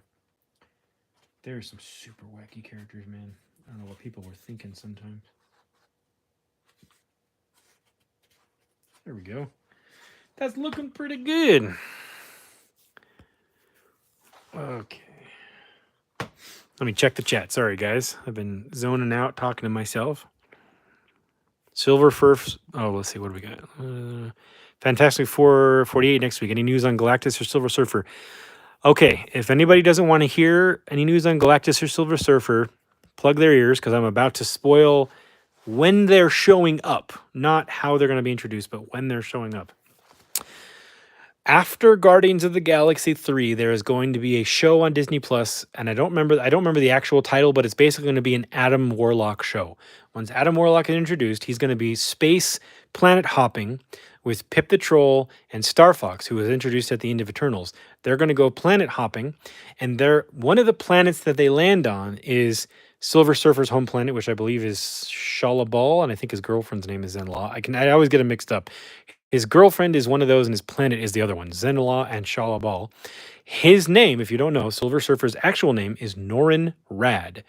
Norrin Rad will meet Adam Warlock, Pip the Troll, and Star Fox will meet Norrin Rad on his home planet, and that is how they're going to introduce Norrin Rad, who will become the Silver Surfer. He's going to be introduced in the Adam Warlock show. Galactus is going to be, I don't know when he's going to be introduced. I think Secret Wars is coming before Fantastic Four 3, because I am aware that Galactus is going to be the villain of Fantastic Four 3. First film is Mole Man, second film is Doctor Doom, third film is Galactus. So Galactus as a main villain for the Fantastic Four is a ways away, but I do think he is being introduced in Secret Wars, which is coming sooner than the third Fantastic Four film. I think that's correct. So you still are a couple years away from them being introduced officially. So if you want to get your books sent into CGC and the prices don't jack up, now's a good time to do it. Okay, that's all that. So what else we got? Fishnet says Silver Surfer from the 90s TV show was amazing. Too bad they didn't continue with season 2. I agree. That show was awesome. That show was way cool. I love the Silver Surfer as well. Let's see, what else we got? Oh, Steve Langdon. Yes, I can. This is a sketch So in the thumbnail for the stream, there's a preview of what I'm doing. This is the sketch. So I have the piece oriented like this right now. So this back corner that is circled is what is right here. And this is the undulating cubic morphing shapes that we're doing that's going to turn into the Savage Land. This is the back wall right here. I have this pinned down as a fence for all the pieces that I'm currently gluing down. So basically today what we're doing is we're going to glue down all these pieces around here, do the grid, and that's probably where we're going to end the stream, or maybe a little sooner depending on how far we get. That's all we're going to do today. And then next week we'll move on to the back wall with those, and then maybe start some of this foliage over here to mix it up so we don't spend so much time just on these brick cubic pieces. Amazing Spider-Man 3 already? Yeah, well, it sounds like they're going to do that. Tobey Maguire's coming back in Multiverse of Madness, by the way. But I don't know about Andrew Garfield. I haven't heard anything on that front. So, okay. So this is where I'm going to probably cut some taller pieces and put those there. So I'll probably cut those out of these pieces that we had set aside. So I'm going to stop this right here, and then I'm going to move on to the next layer, or maybe this outer wall here is probably what I should do next, is this outer wall. We'll start with this angle and kind of move inward so that as these outer walls position themselves, nothing gets pushed off the edge or messed up. So I'm just going to check the alignment downward on all these and make sure that they're in a good spot so that the glue cures before I get back to them. They're at least cured straight. That looks good. Okay. I'm good with that. I'm good with that. Okay. So I might sneak some pieces. Let's see, this looks like it went here. This is hard to keep track of, but as long as you're close, everything will be, aligned. A little bit of wibble wobble's fine, but you want to minimize that. That's the goal with how careful I'm being here. So now that I am away from this back wall, I can cut off random measurements and get more undulation rather than these perfect half-inch increments. So I can be a little bit more random and have it look a little bit more smooth. So, and again, when I do this back wall and intersect all the pushing out pieces this way, things will start to make a lot more sense. So it's all about having the vision in your head. My wife is probably watching this thinking I'm whacked out of my gourd, and she'd be right. So I'm gonna cut these pieces off here. I'm gonna cut these off a whole half-inch, and then I'm going to do a random cut. I'm just keeping, and this, when I do these random cuts, I'm not super worried about making the bottom laser straight, because with the glue, I can kind of position things and the glue will hold them in place, and I can compensate with how far I lift it off the base if the bottom is not cut perfectly straight. So just something to keep in mind if you're looking at me cutting over there by hand. That's why I'm not super stressed out about it. It was all those initial cuts that really mattered the most. But now when we cut the bottoms off, we can be a little bit more free-spirited about it and not worry about making as many mistakes. We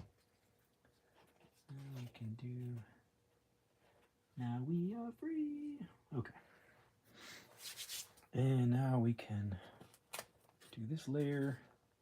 So we'll do a little bit off this one.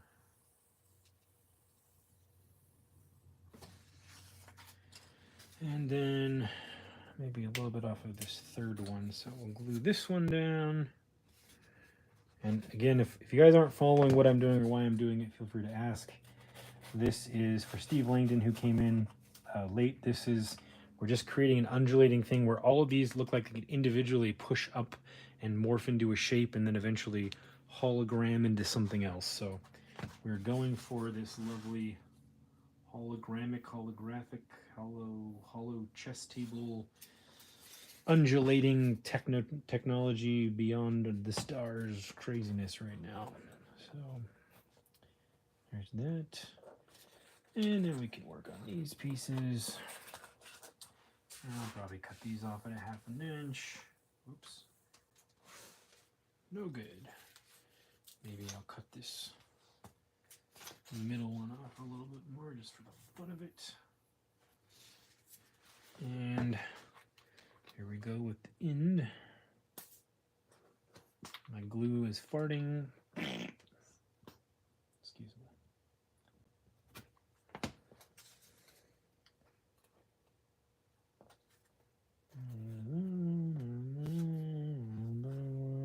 There's going to be no wall on this side. So on this side, there'll be a wall. But on this side, I'm not worried about going a little bit lower because you'll be able to see it as you look around the diorama when it's done. So I'm not worried if it ends up lower. It doesn't have to be higher and then going lower. It can kind of undulate over here more because you'll be able to see it. If you weren't able to see it, I would say don't do that. Because you won't be, you'll have hidden drops down, rectangles or cubes or whatever we're calling these. Pylons, I don't know. Still don't really know what to call these. And you wouldn't see them. But since this side will be open to the eye, it's kind of cool to kind of undulate up and down on the side. So now you see this side here, it's got all these wibbly wobblies in it that when I did my initial cut, I could take advantage of this and I could actually flip these around and face these towards the other pieces and kind of hide some of that. So just another little trick you could employ in your exploits to make things look better.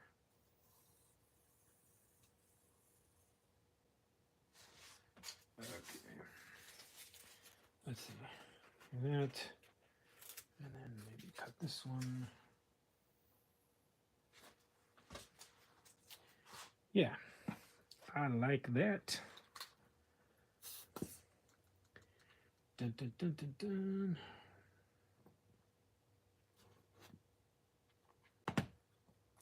So I'm going to flip this one this way. The wibble wobbles are facing that way. And flip this one towards that wibble wobble. And flip that wibble wobble. Oops, needs more glue. Glue.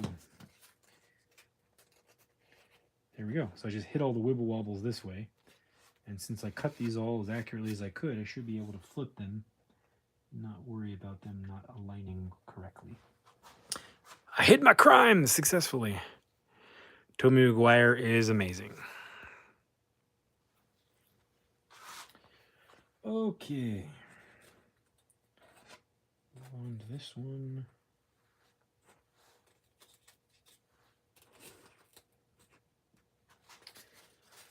Cut a ½ inch off of these. And then, let's see, how much more do I want to cut off? A little bit more. A bit more.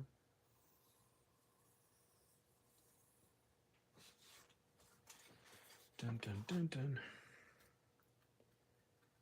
Dun, dun, dun, dun. I wish I could play copyrighted music and not have my stream struck down. I would be playing the X-Men cartoon theme song in the background this whole time. Dun, dun, dun, dun, dun. Dun, dun, dun, dun.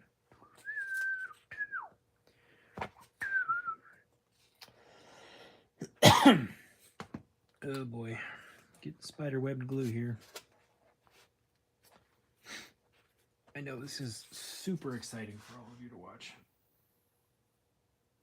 But hopefully you're picking up on all the little things that I'm doing as I'm going here, little decisions I'm making.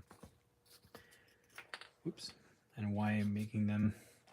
Trying to be random, but random with a goal. You know, making all these ups and downs random, but also have sort of an overall shape. Again, it's higher up here, gets down as it goes here, goes down into the center.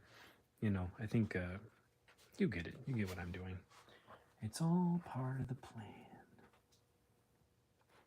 But you kill one little diorama, everyone loses their minds. What movie is that from? I mean, I know I changed the line, so I'm talking about dioramas, but what movie is that from? Tell me. Where were the other trucks going?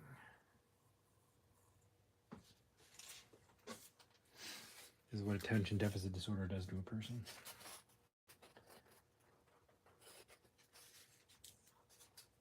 A little bit more of this one. Tedious diorama building.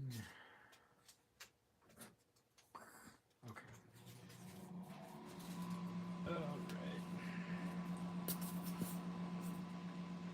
I promise once we get all this done, it'll become more interesting. But sometimes, for the art of it, you gotta take the time, pay the time price for the overall art of it. Dun, dun, dun, dun, dun. That'd be a good name for a YouTube art series, for the art of it.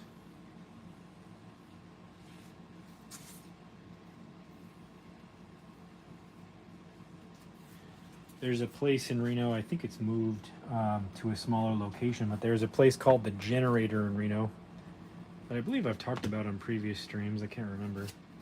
But it was an art collective where you could go and kind of rent a space and build art and have access to a metal shop and a wood shop. And it had a big sign in the back that said, "Shut up and make art." Because so many of the artists there, you know, they're like me, where they can't stop talking to each other or watching videos on how to do stuff or getting distracted. And that place was a space where it was funded by donations, and so we wanted to make the best use of the space. So somebody made a giant sign. It was like 10 foot wide. They hung up in this enormous warehouse that said, "Shut up and make art." I always wanted to get that sign. Or a t-shirt. I might put it on a t-shirt. I'm gonna make t-shirts at some point, so that's a good one to put on a shirt. Since I have a logo now, if you guys saw, it's official. I'm not just some random guy with a name. I actually have a logo. I'll probably make some shirts and give them away to folks and people who've been supporting me for a long time. Maybe some channel member giveaways, you know, fun stuff like that for the people that have been around and the people that I know and people that have gotten work for me in the past. And I'll probably make some for sale, of course, you know, but that's still months down the road. I got other stuff to worry about right now, like getting xmen dioramas done. I really wish there was like 36 hours in a day, because every time I get started and get going on something and I'm getting really far in it, I gotta go home and have dinner and be with my lovely wife, which I love doing. I just wish I had more time to do this, but I don't. So I think having the scheduled live streams is something to commit to for you guys. It's helped keep me on task. Get stuff done, get stuff accomplished. Okay, maybe do some more dramatic shapes here. Now I'm probably just going to spread some glue around here on the bottom and just start sticking these down and cutting them a little quicker. I might actually bust out my knife and do some of these cuts.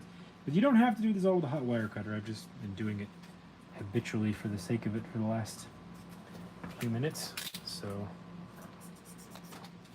let's do some of this. Let's change it up. Let's change it up a little bit, guys. Dun, dun, dun, dun, dun, dun, dun, dun.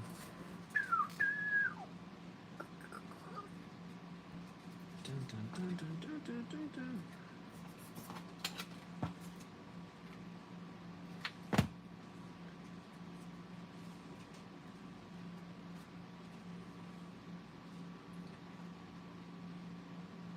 The sound of arting.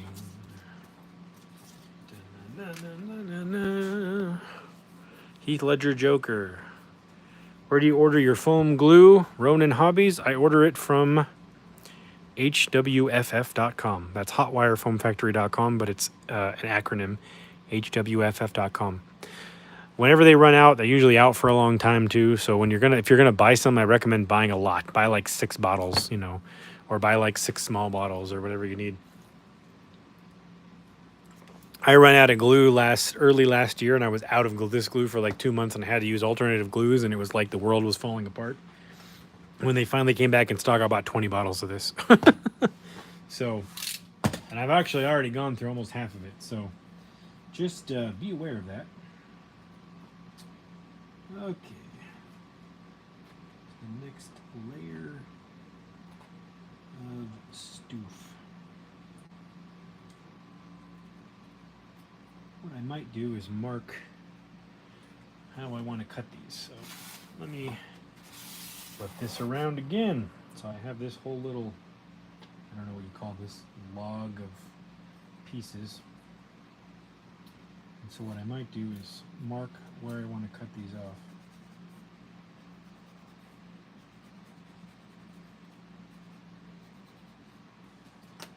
That might be a fun way to do it.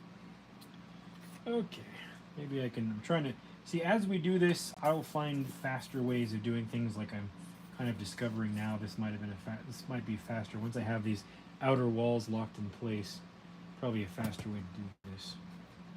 And also, like I just did, turning your piece to see what it looks like from other angles can help you find imperfections in your alignment that you didn't know were there. So take the opportunity to realign things. Cut this off.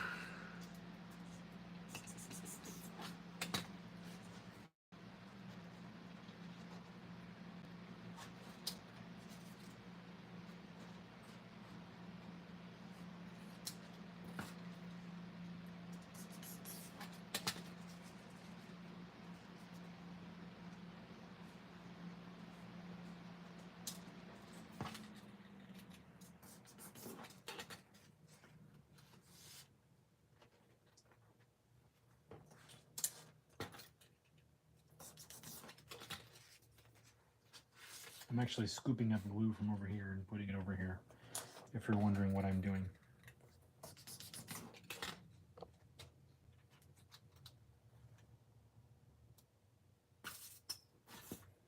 My glue is parting again.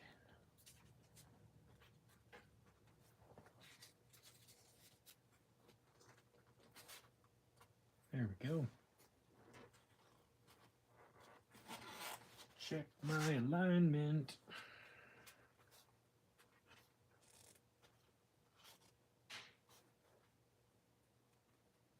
A little off. I don't know why these two pieces are super off here, so I'm going to actually use a pin to hold these in place from the outside.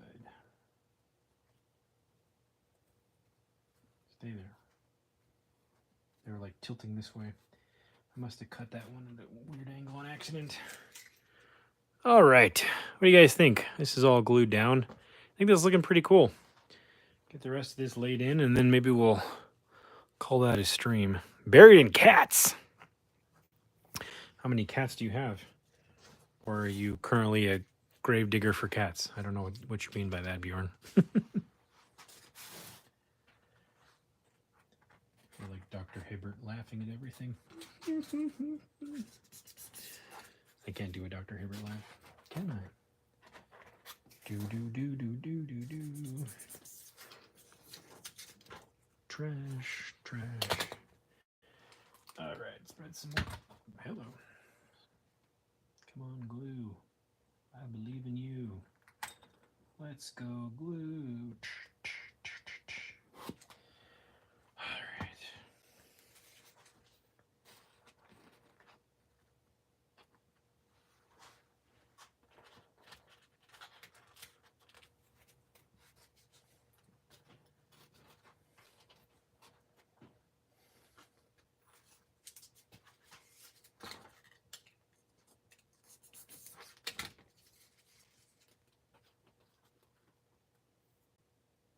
I find that it's funny, some of these cuts when I do them, whether it's on the hot wire cutter or with my knife, I sort of unintentionally seem to be cutting pretty much the same dimension.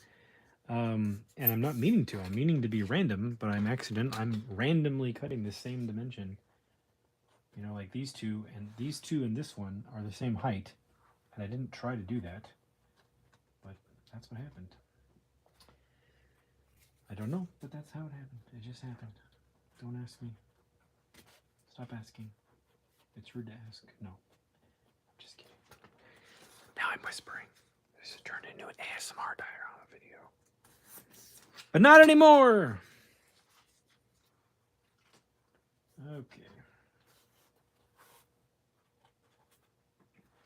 Looking pretty good. These are super wobbly. Those were not good cuts. Those are like parallelograms. Get rid of those. Those are no good. Okay. It's going much faster now that I'm doing this row by row. So let me cut this piece off. And do the more glue again.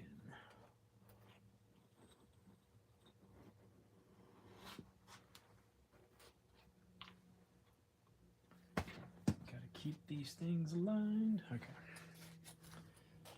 One of these things is not like the others. One of these things is wrong.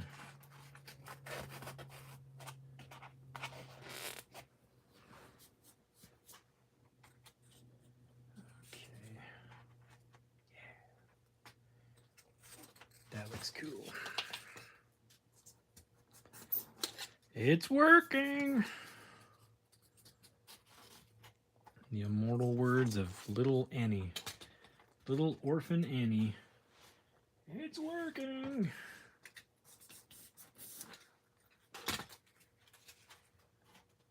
Things are starting to look like other things. It's getting exciting.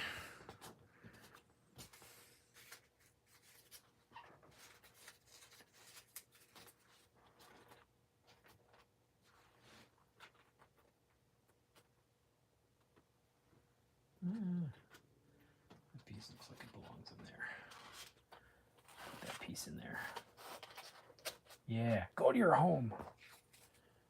Okay. Nope. There we go.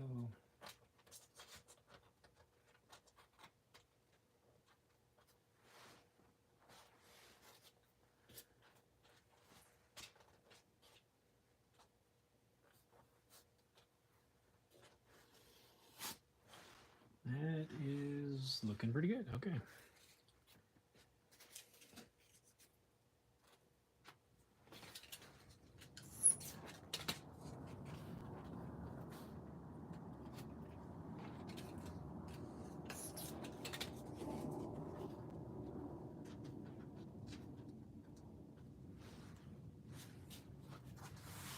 What do you guys think?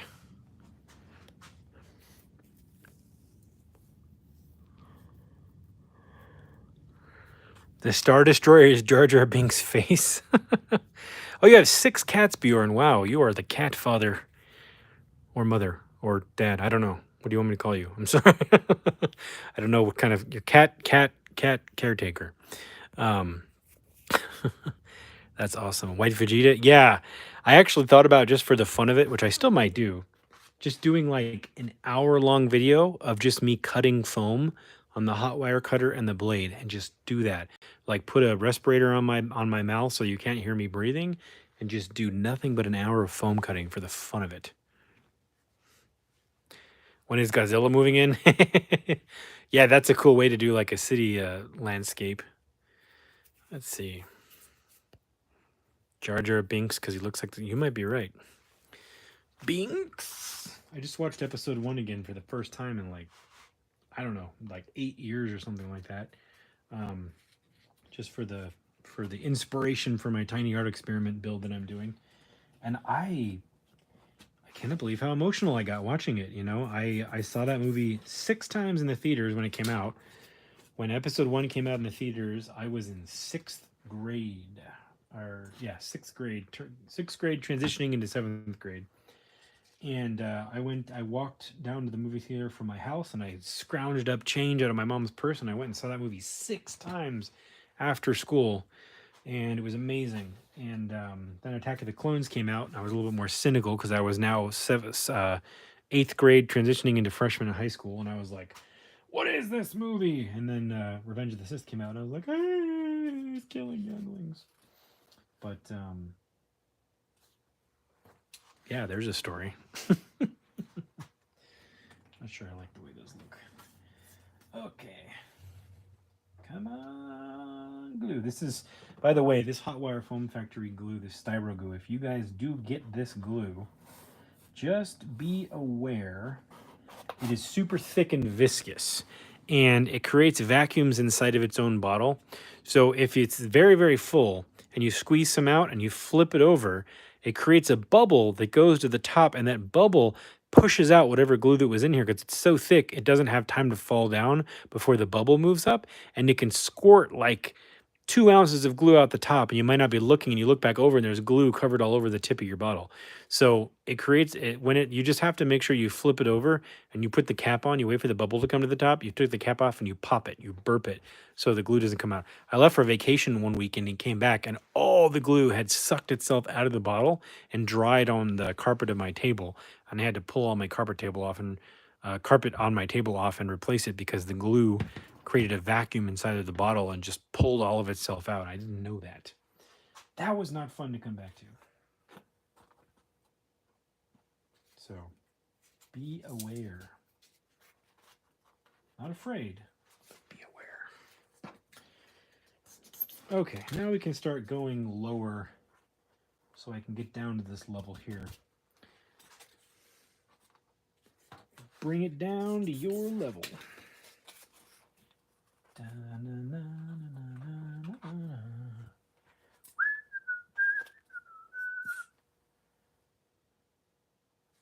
Getting there.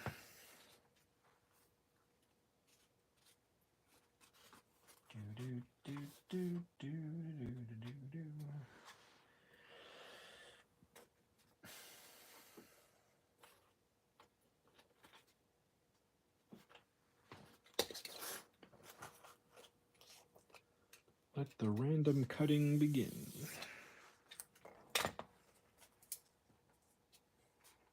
Look at that. See, I randomly cut this, and now it's the same height as that piece. I don't know how I do that. Don't want it to be the same height as that piece. I'm gonna ruin it. Okay. Now we can go back up to that height. Okay. Cut these in half. Make them smaller. There we go. Now it's starting to look correct. Okay.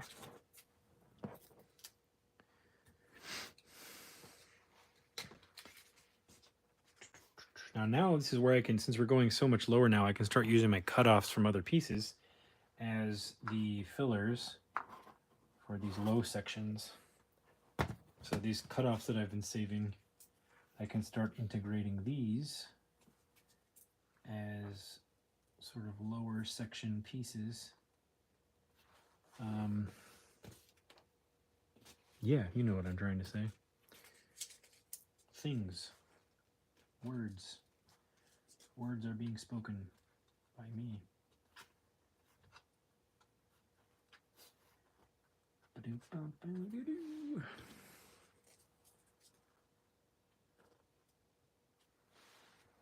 And I'm just, some of these, like I said, they don't come out to be perfectly square. They get very close.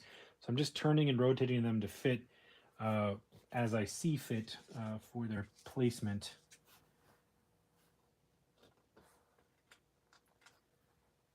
And I'm trying to pick the shiny side and have the shiny side up. I don't know if you guys see that, but there's shiny and then there's dull. If you have the shiny side up, we'll have the most consistency when we paint this across the sheen at the end, which will make it look cooler, in my opinion. Or you can go with a mix back and forth. You can even flip back and forth like shiny to dull from like piece to piece, and you could even add in another effect that way if you wanted to.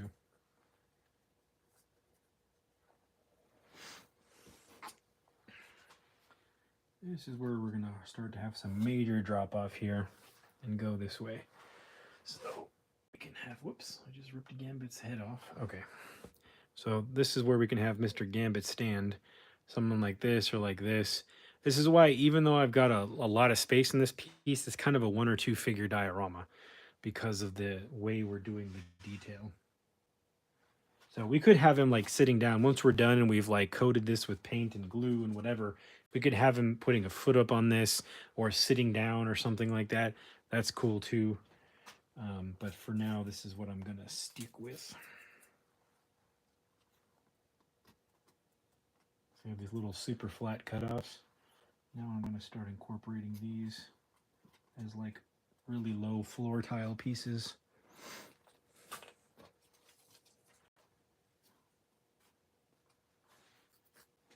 Okay. Start getting back in here with the bigger pieces. Now I got actually, I'm going to sketch in where I kind of want it to drop a lot harder here. So just keep track of where I'm at in the space. And this glue does, it gets tacky and dries pretty quick.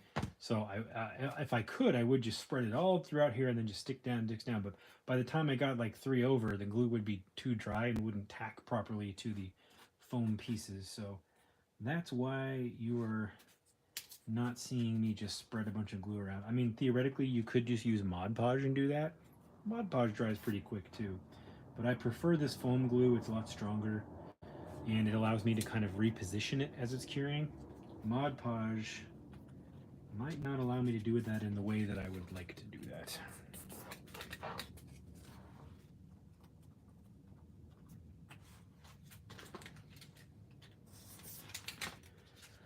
Okay, sharp drop-offs now. Yeah.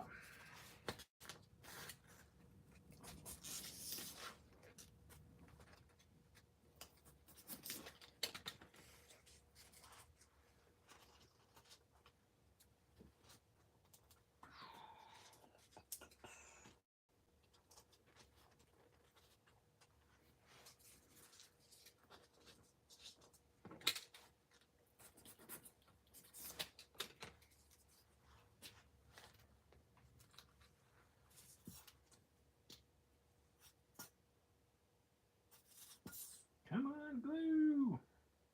There we go.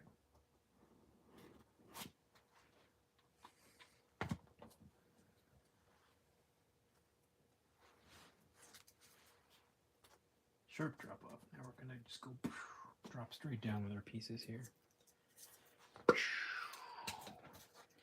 Don't want those. That's a good one. Bam. I'll turn that piece. There we go. Let me zoom in for you guys. My stomach is making funny noises. Sorry if you can hear that.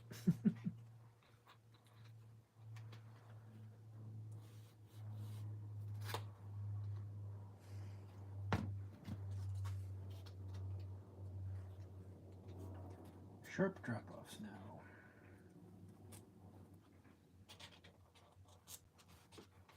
There we go.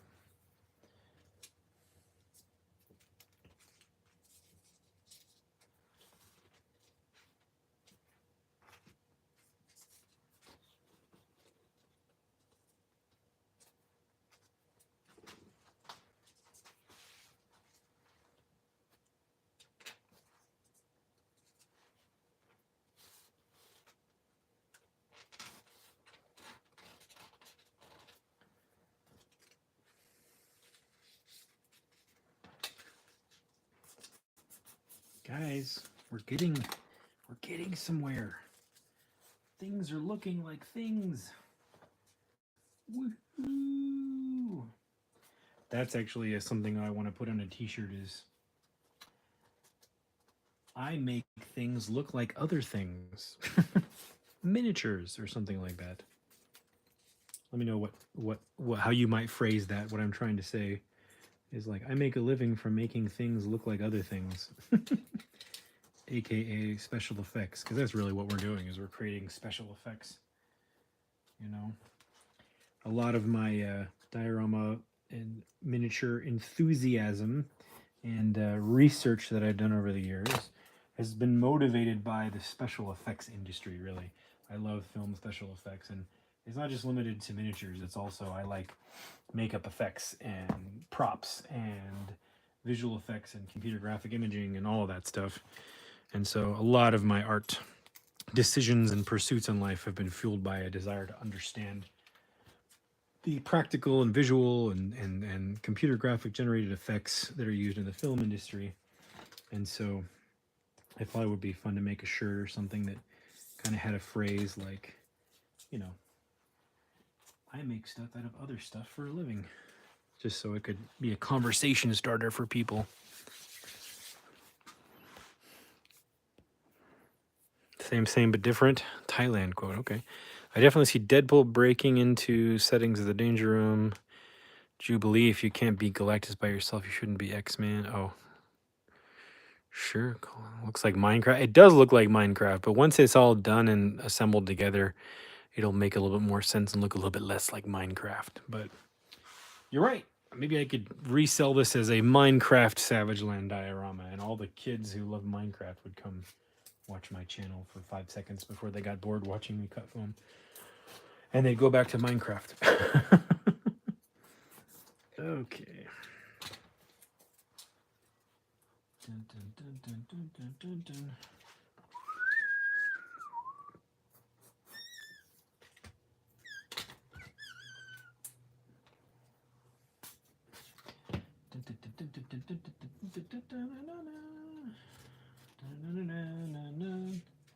Nostalgia.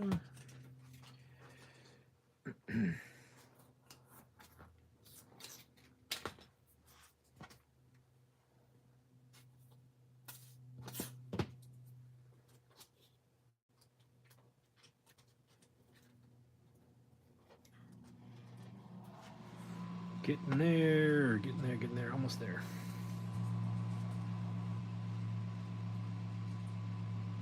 Bigger one there.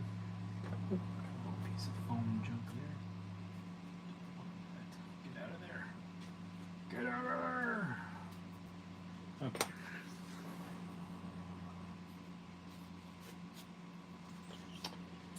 Now, let's see. What else? A few more little pieces here and there. I'm throwing away the pieces that have lettering on them because even though it looks like it's not going to show through, these are depressed into the foam and I can't use those pieces. They'll show up for this particular diorama. I don't want them to show up. So.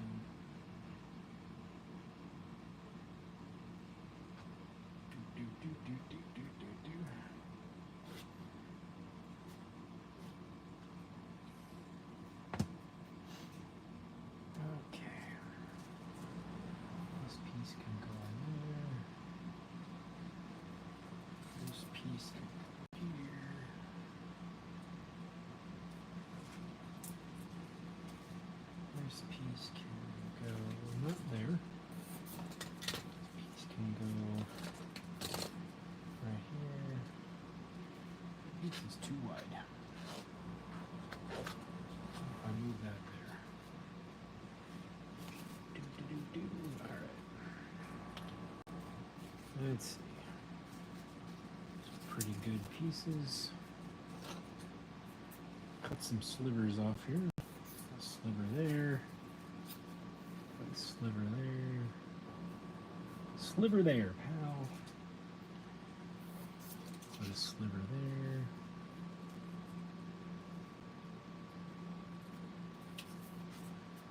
Okay, we're getting there, folks. We're getting there.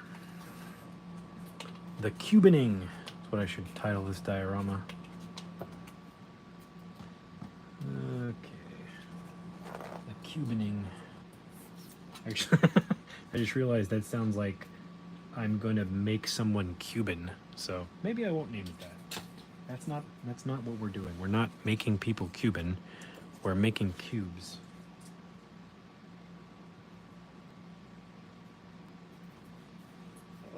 Crack myself up.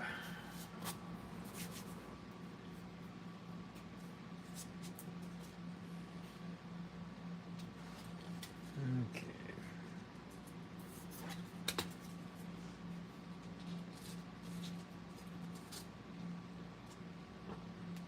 Pushed in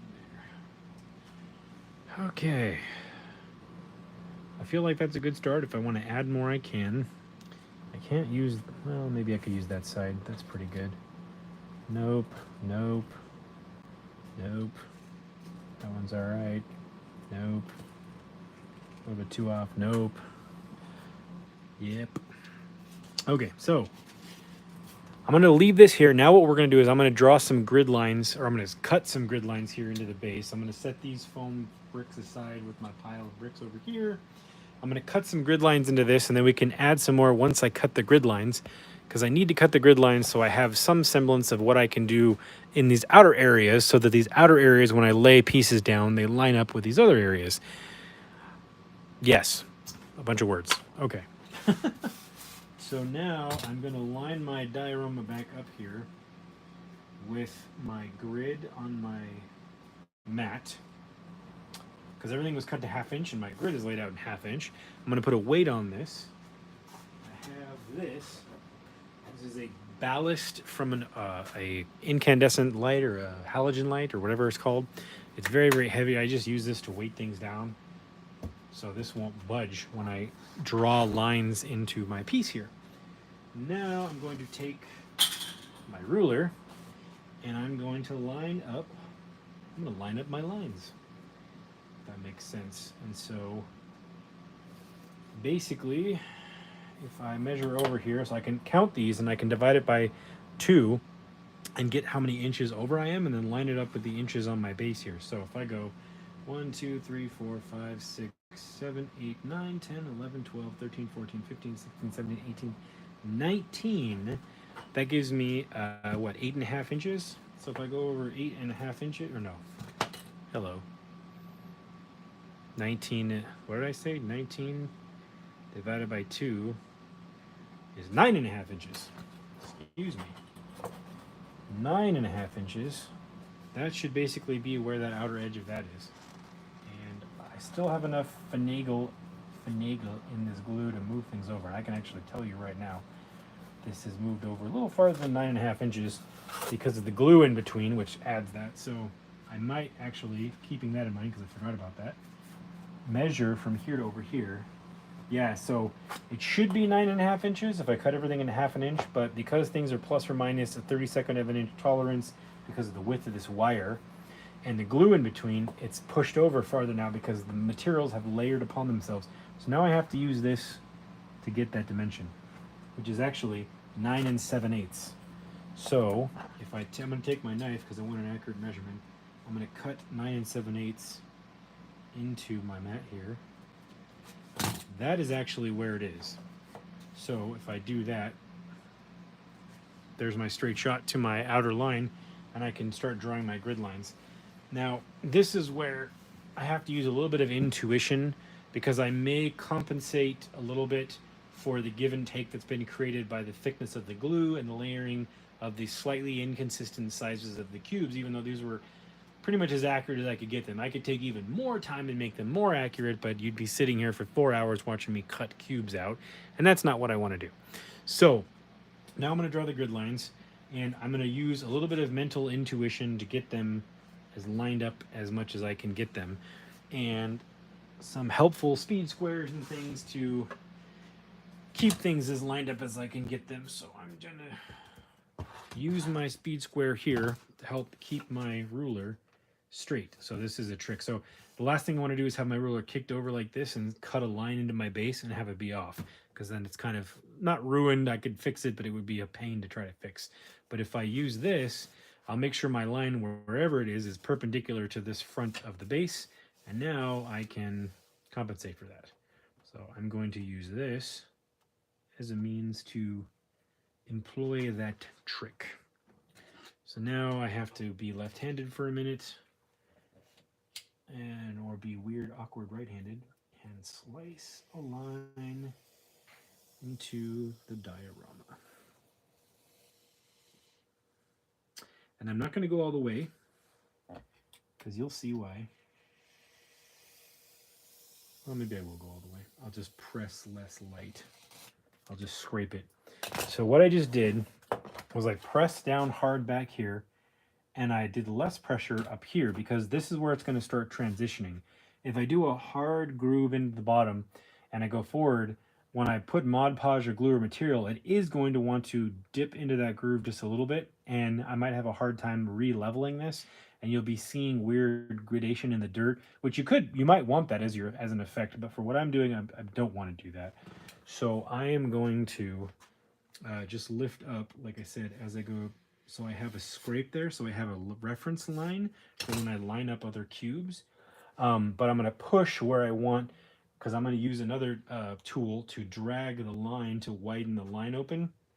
And again, it's kind of hard to describe without showing it, but there's a reason I'm doing what I'm doing the way I'm doing it, so that it will look better later, basically. If that makes sense. So now I am going to use my lining uppy toolie, and now I can switch to my right hand, and there we go. And we'll do the same thing there, and we'll just go along and do this. But I might get some lines where things look off or inconsistent because of the alignment of these bricks, and I'll just have to kind of visually trust my visual alignment skills to make that look as good as possible. Maybe not. Maybe it won't come up. Maybe these did so well that I don't have to worry about that. So far, so good. Looking pretty good. Before I trim each line, I'm giving a quick look to the thickness of the dimension between the last line I drew and the edge of the ruler up here and down here to make sure it's not accidentally off like this or like this. And it's crucial that you check every time, because where you're lining up, or you could have just like bumped this like this and your line will be off, or you could have not pushed this far enough over and this will be off. Like, see that? There's just enough room there to where I might not catch that it's not aligned, and then I go to cut my line and I lift my ruler up and I go, it's not lined up, and then you're angry and then you throw your diorama out the window and you go, punch your action figures until they break. Don't do that, but I don't want you to have to feel that you have to go through that. So please be careful. Take your time. There's no reason to be in a rush, right? Just take your time. If you take your time to do it as good as you can, you will learn more that way, and you will sort of have best practices, meaning you will have done it as well as possible, and you'll get in the habit of doing it as well as possible. And if you get in the habit of doing it as well as possible, you'll get faster doing it as well as possible, and your stuff will look better, and you'll be able to do it quicker over time. So that's why a lot of people, they want their quick fix for whatever their diorama thing is. They, before ever doing a dioramas, they're like, should I buy a 3D printer? Should I get a hot wire foam cutter? Should I get all these expensive tools? And it's like, I usually tell people no, because I've found, and this is me too, everybody's different. You might want to do it differently. Everybody's different. But I've found I am more successful over the long term if I learn how to do it by hand first, or how to do it as accurately as possible with hand tools, or go as far as I can with hand tools, and then I understand a lot more concepts of how the materials function, or how I can save myself, and if I make a mistake, or more well-rounded, or if I encounter something where I'm not able to use a 3D printer or a hot wire cutter, I won't be lost and feel like I need to go backwards in my learning and start again. So I am all for, I don't want to say the hard way. I wouldn't necessarily call it learning the hard way, but I would call it, taking your time and learning how to do all different types of methods. It's really worth it for your creative ability later, and your, I would say, engineering ability later. So you might be looking at what I'm doing and going, I could do it faster like this. And it's like, maybe you can, but maybe you don't know there's something else I'm doing, or you don't know until you get to a point where you have to problem solve and realize, if I had done this before, I wouldn't have this problem now, because I know how to solve it because I did it the other way before. So, and I'm not telling, do your own thing, do it how you want to do it. I'm not telling you there's a right way or a wrong way, but I have found in my own personal experience, because the way my brain works, I do a lot better if I try and learn things carefully and as completely as I can, rather than just trying to rush to find the fastest way to do something. But sometimes we need to do that, Sometimes we need to do that. And I understand and respect that, So don't take me the wrong way. I think there's people that sometimes some of the podcast interviews I've done, people have asked me, like, so what's your position on 3D printers? And I'm like, well, I think people, because I do so much by hand, they think I might not like them or something, and that's not the case at all. I just haven't gotten to a point in my artistic skills where I feel like that will be something that speeds up the things that I'm doing, or adds a layer to what I need. I know there are things that I will eventually get to where I will use those, and I will use them a lot, but I'm just not there yet. I don't need them yet. I'm having a lot of fun with what I'm doing. So don't be in a rush to solve your problems as quickly as possible. Take your time, learn things, practice them. I guarantee you, 6 months, a year, 2 years, 3 years down the road, you'll be thrilled that you did that. Let me go back to the chat here. I got you a Dino Footprints. Good. What's your favorite X-Men storyline? What is my favorite X-Men storyline? That's a good question, Bjorn. I don't know. I have to think about that. There's a lot of good ones. I mean, there's a lot of obvious ones too that are also very good, like Days of Future Past. Everyone loves that. It's very cool. You know, it's fun. It's sci-fi. It was kind of out of the norm at the time. So obviously the Phoenix Saga. I don't know. I have to think about that one. I don't know if I have a favorite necessarily. You know, I like anything that involves Apocalypse. I can say that. I like Apocalypse as a character, and I like what he brings to the table as a villain and even as a hero. In some of the new versions, you know, he's not intrinsically bad. He's more of a Magneto type in some of the new versions, which I enjoy. I really like anything with Apocalypse. Oh, and Mr. Sinister. I love Mr. Sinister and all the stuff that he does. You know, all the experimenting, the sciencey stuff he does. I like that, those types of characters. I think they're interesting. So any of the storylines that involve Apocalypse, Mr. Sinister, things that they're doing, and of course I love Days of Future Past and the Phoenix Saga. You know, from the comics and from the cartoon, not the movie ones. They're kind of, bleh. You know, they're not bad, but they're not great. They were fun when we had them because it was like the only things that we had. But now that we have really, you know, mostly really good storytelling from Marvel MCU films, we have something to compare them to. You know, so you have a tendency to get a little bit more critical of those older films with like Famke Jensen playing Jean Grey. You know, it's like, you look back on them and you're like, yeah, they were fun, but there's some problems with them. But I like all that. We're getting there, guys. We're getting to the end of the well, we got to go the other direction after we do this, don't we? Take it back. We're not at the end of our carving. Okay. We're getting close, though.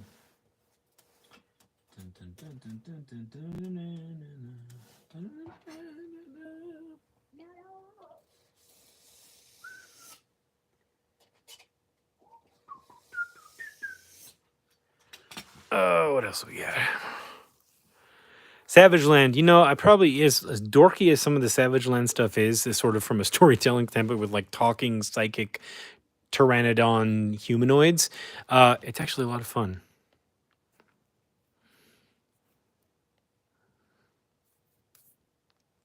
Redo your old stuff, yeah. Carnibus Cosmos.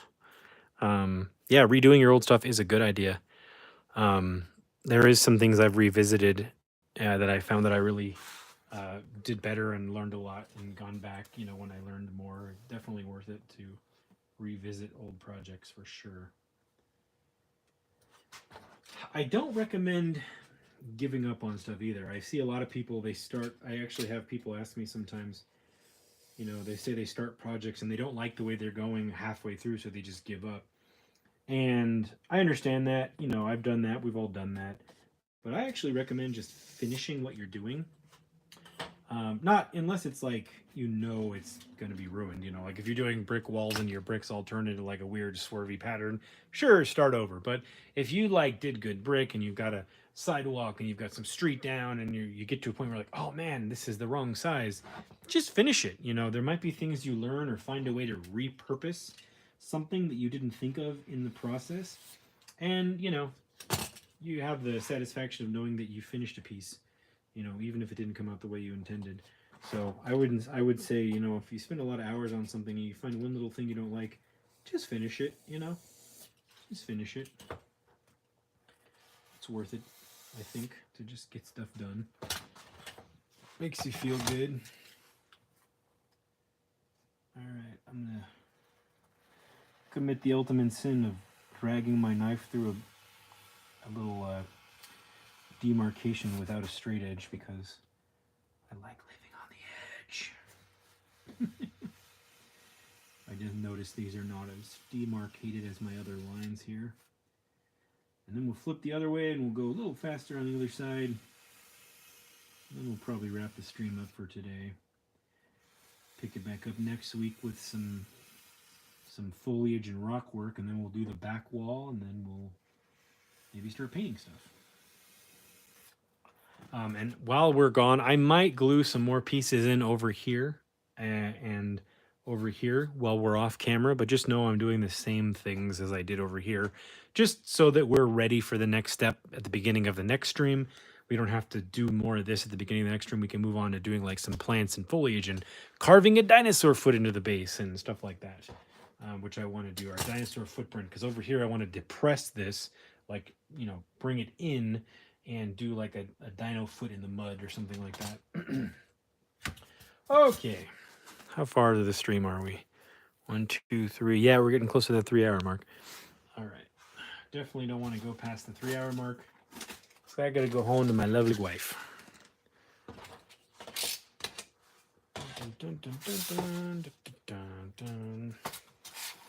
Okay, this is going to be fun because now I have to reach all across this dimension here to get to the other side. Why did the Jordan cross the road to get to the Oilers workshop? Okay. So, same thing here. I might need to flip this way and just move it around. Okay. And let me get my bigger ruler. All right, I'm going to do this side a little quicker now that you've seen the process. It's funny, I didn't think about it, but I'm actually moving a lot slower because I'm talking and taking my time and engaging with you lovely people. And it makes me explain things better. But if you guys weren't here, I would be like chomping through this. So just so you know, when you do this, you'll probably do it faster because you won't be talking to people and you won't be thinking out loud and trying to be entertaining like I'm doing. But again, I appreciate you guys for being here, and I appreciate you guys listening to me ramble and ramble and ramble, because Lord knows my wife doesn't want to do it. She loves me, but she doesn't want to hear me ramble and ramble and ramble. She hears that enough. Okay. Dun, dun, dun, dun, dun, dun, dun, dun.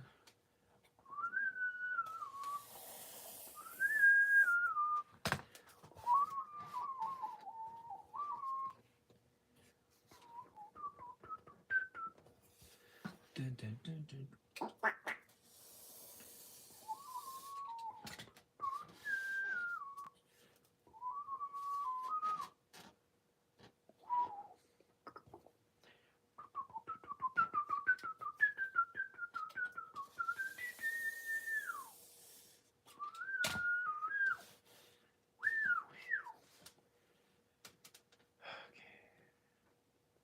Sorry if I'm too quiet for the next few minutes here.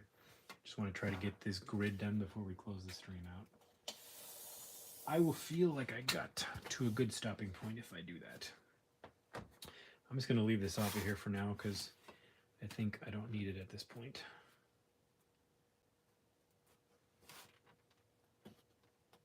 Come on. Keeping these all lined up is tricky.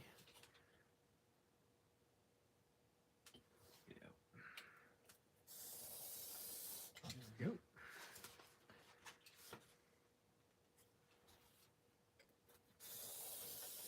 I'm pushing in a little bit, by the way, into the grooves in between these other brick, pylon pieces, just so that my line looks like it's coming out from in between the abutting pieces. If you start right there and come forward, your eye might notice that the line stops short, or you might accidentally stop short of the cube pieces, and that won't look cool in the end. So I am making sure I start my blade right kind of pushed into this, like this little groove right here. I'm going to start it pushed in and then drag it back, just so it looks like it's coming out of the other pieces.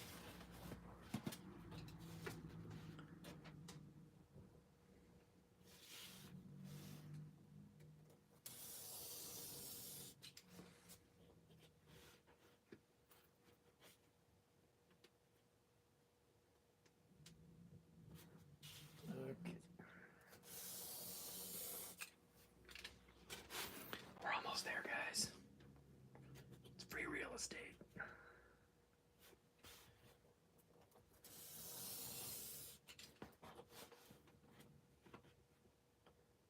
We're so close.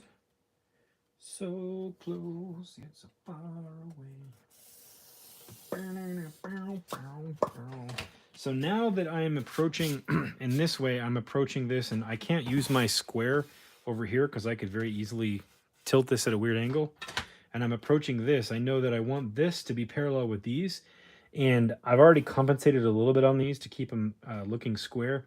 I'm actually going to go over here and start this way, or do a couple of lines spread out, so I have points of reference to keep things lined up in between. So instead of just going to the next line, because I don't want to accidentally fan these out and get to this line closest to the edge and have it be not aligned, so I'm going to actually measure a 1/2 inch over using my cutting mat from the outside edge to cut my line over here as a line of demarcation, or line of reference, excuse me, for my adjacent lines.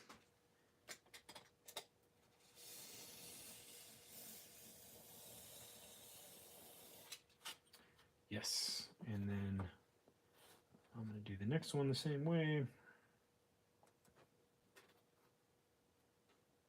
I think we're, nope, not lined up.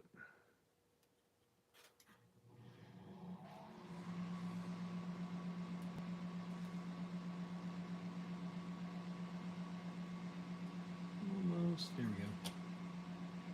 Yeah, okay.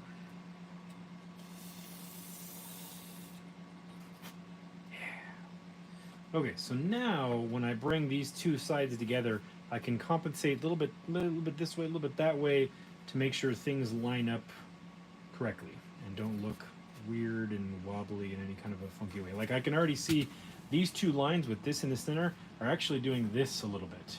So now I can kind of compensate with my next set of lines to make sure that they at least appear to be straight to one another. Yeah.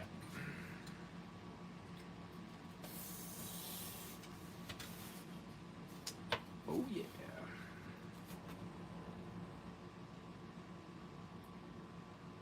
Let's get excited about lines, people. Woo! Go lines! Hooray for geometry! Almost said geology.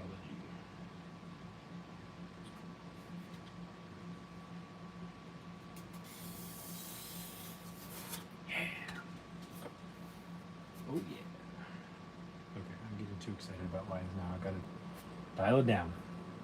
Dial down the line segment. Getting tired. Talking more nonsense again, guys. And gals. Okay, just about there. Uno más.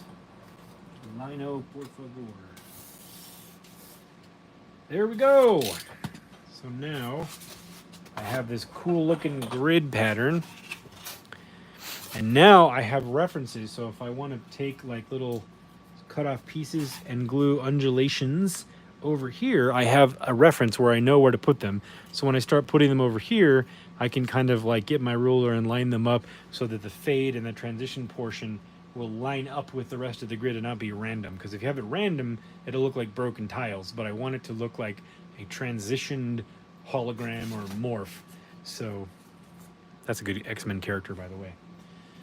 Okay, that is where we're going to leave the stream off today. I'm going to let all this glue dry, and I will, off screen, I will probably add a few more pieces here, a few more pieces over here. I might even start the back wall, just to get this moving along a little quicker, so you don't have to spend 2 more hours or 3 more hours watching me do more of this until, you know, we get ready for the next phase. But I want to try to get that ready so that we are ready for the next phase. Excuse me, I kind of said that backwards. And start working on some of the carving over here, and maybe some of the plant work, like working on this tree. And I haven't decided if I want to use trees and barks and things from like pre-bought materials and modify pre-bought materials, like small things you can buy in the decorating areas and floral areas of the hobby area, stores, excuse me, or if I want to scratch build the tree trunk. I haven't decided yet. I feel like I want to try to use pre-made materials because it's a little bit easier and more accessible, and it won't take as much time. And I want to save maybe like my scratch tree building for another future video, as like a produced video. So, I mean, let me know in your comments, you know, down below after this what you think. But that's kind of where my brain is at for this. I feel like that makes the most sense, is to start with pre-made things and then modify them, just to show how, you know, you can grab off the shelf stuff and make it look really cool. So this is my morphing grid. It's Morphin Time Power Rangers X-Men grid. And this is looking pretty much like I planned it, so I'm happy about that. Let's put Gambit in the dio. I'll take a thumbnail shot here for next week with all the foam everywhere. And let me flip the camera around so I can properly say bye-bye. Hey, everybody. Thank you again for coming by. If you got this far, good for you. No. Consider subscribing if you haven't subscribed. I appreciate it. Consider joining the channel if you want a little bit of extra content. I'm trying to release at least 1 video a month for the workshop master level, if not more. I'm trying to decide if I want to do more shorter videos or 1 longer video, but something meaningful for them, that they get to preview early and they get to see all of my produced videos early that are not unboxings and reviews, or the stuff for the tiny art experiment, because I let the artists who built stuff and who are participating in the experiment with me have first access to that, because they're the ones who spent the time for that. So the tiny art experiment stuff and the unboxings and reviews, I just release when I'm done with them. But all the other stuff, I give early access to the channel members, and they get those special perks, so they can have access to custom emojis and things like that. And I send them custom updates and things I'm working on in the shop, just images and descriptions of stuff that I'm doing all the time. You know, not just once a month. It's the video things I'm doing more like once a month. Yeah, thank you for all your support, guys. Thank you for the comments. Thank you for putting up with my nonsense and my my singing and my rambling and my talking about spoilers. Yeah, I'm having a good time, and I hope you guys are too. Thanks for coming by. As always, please leave suggestions or ideas or disagreements in the comments below. I read it all and I respond to it all.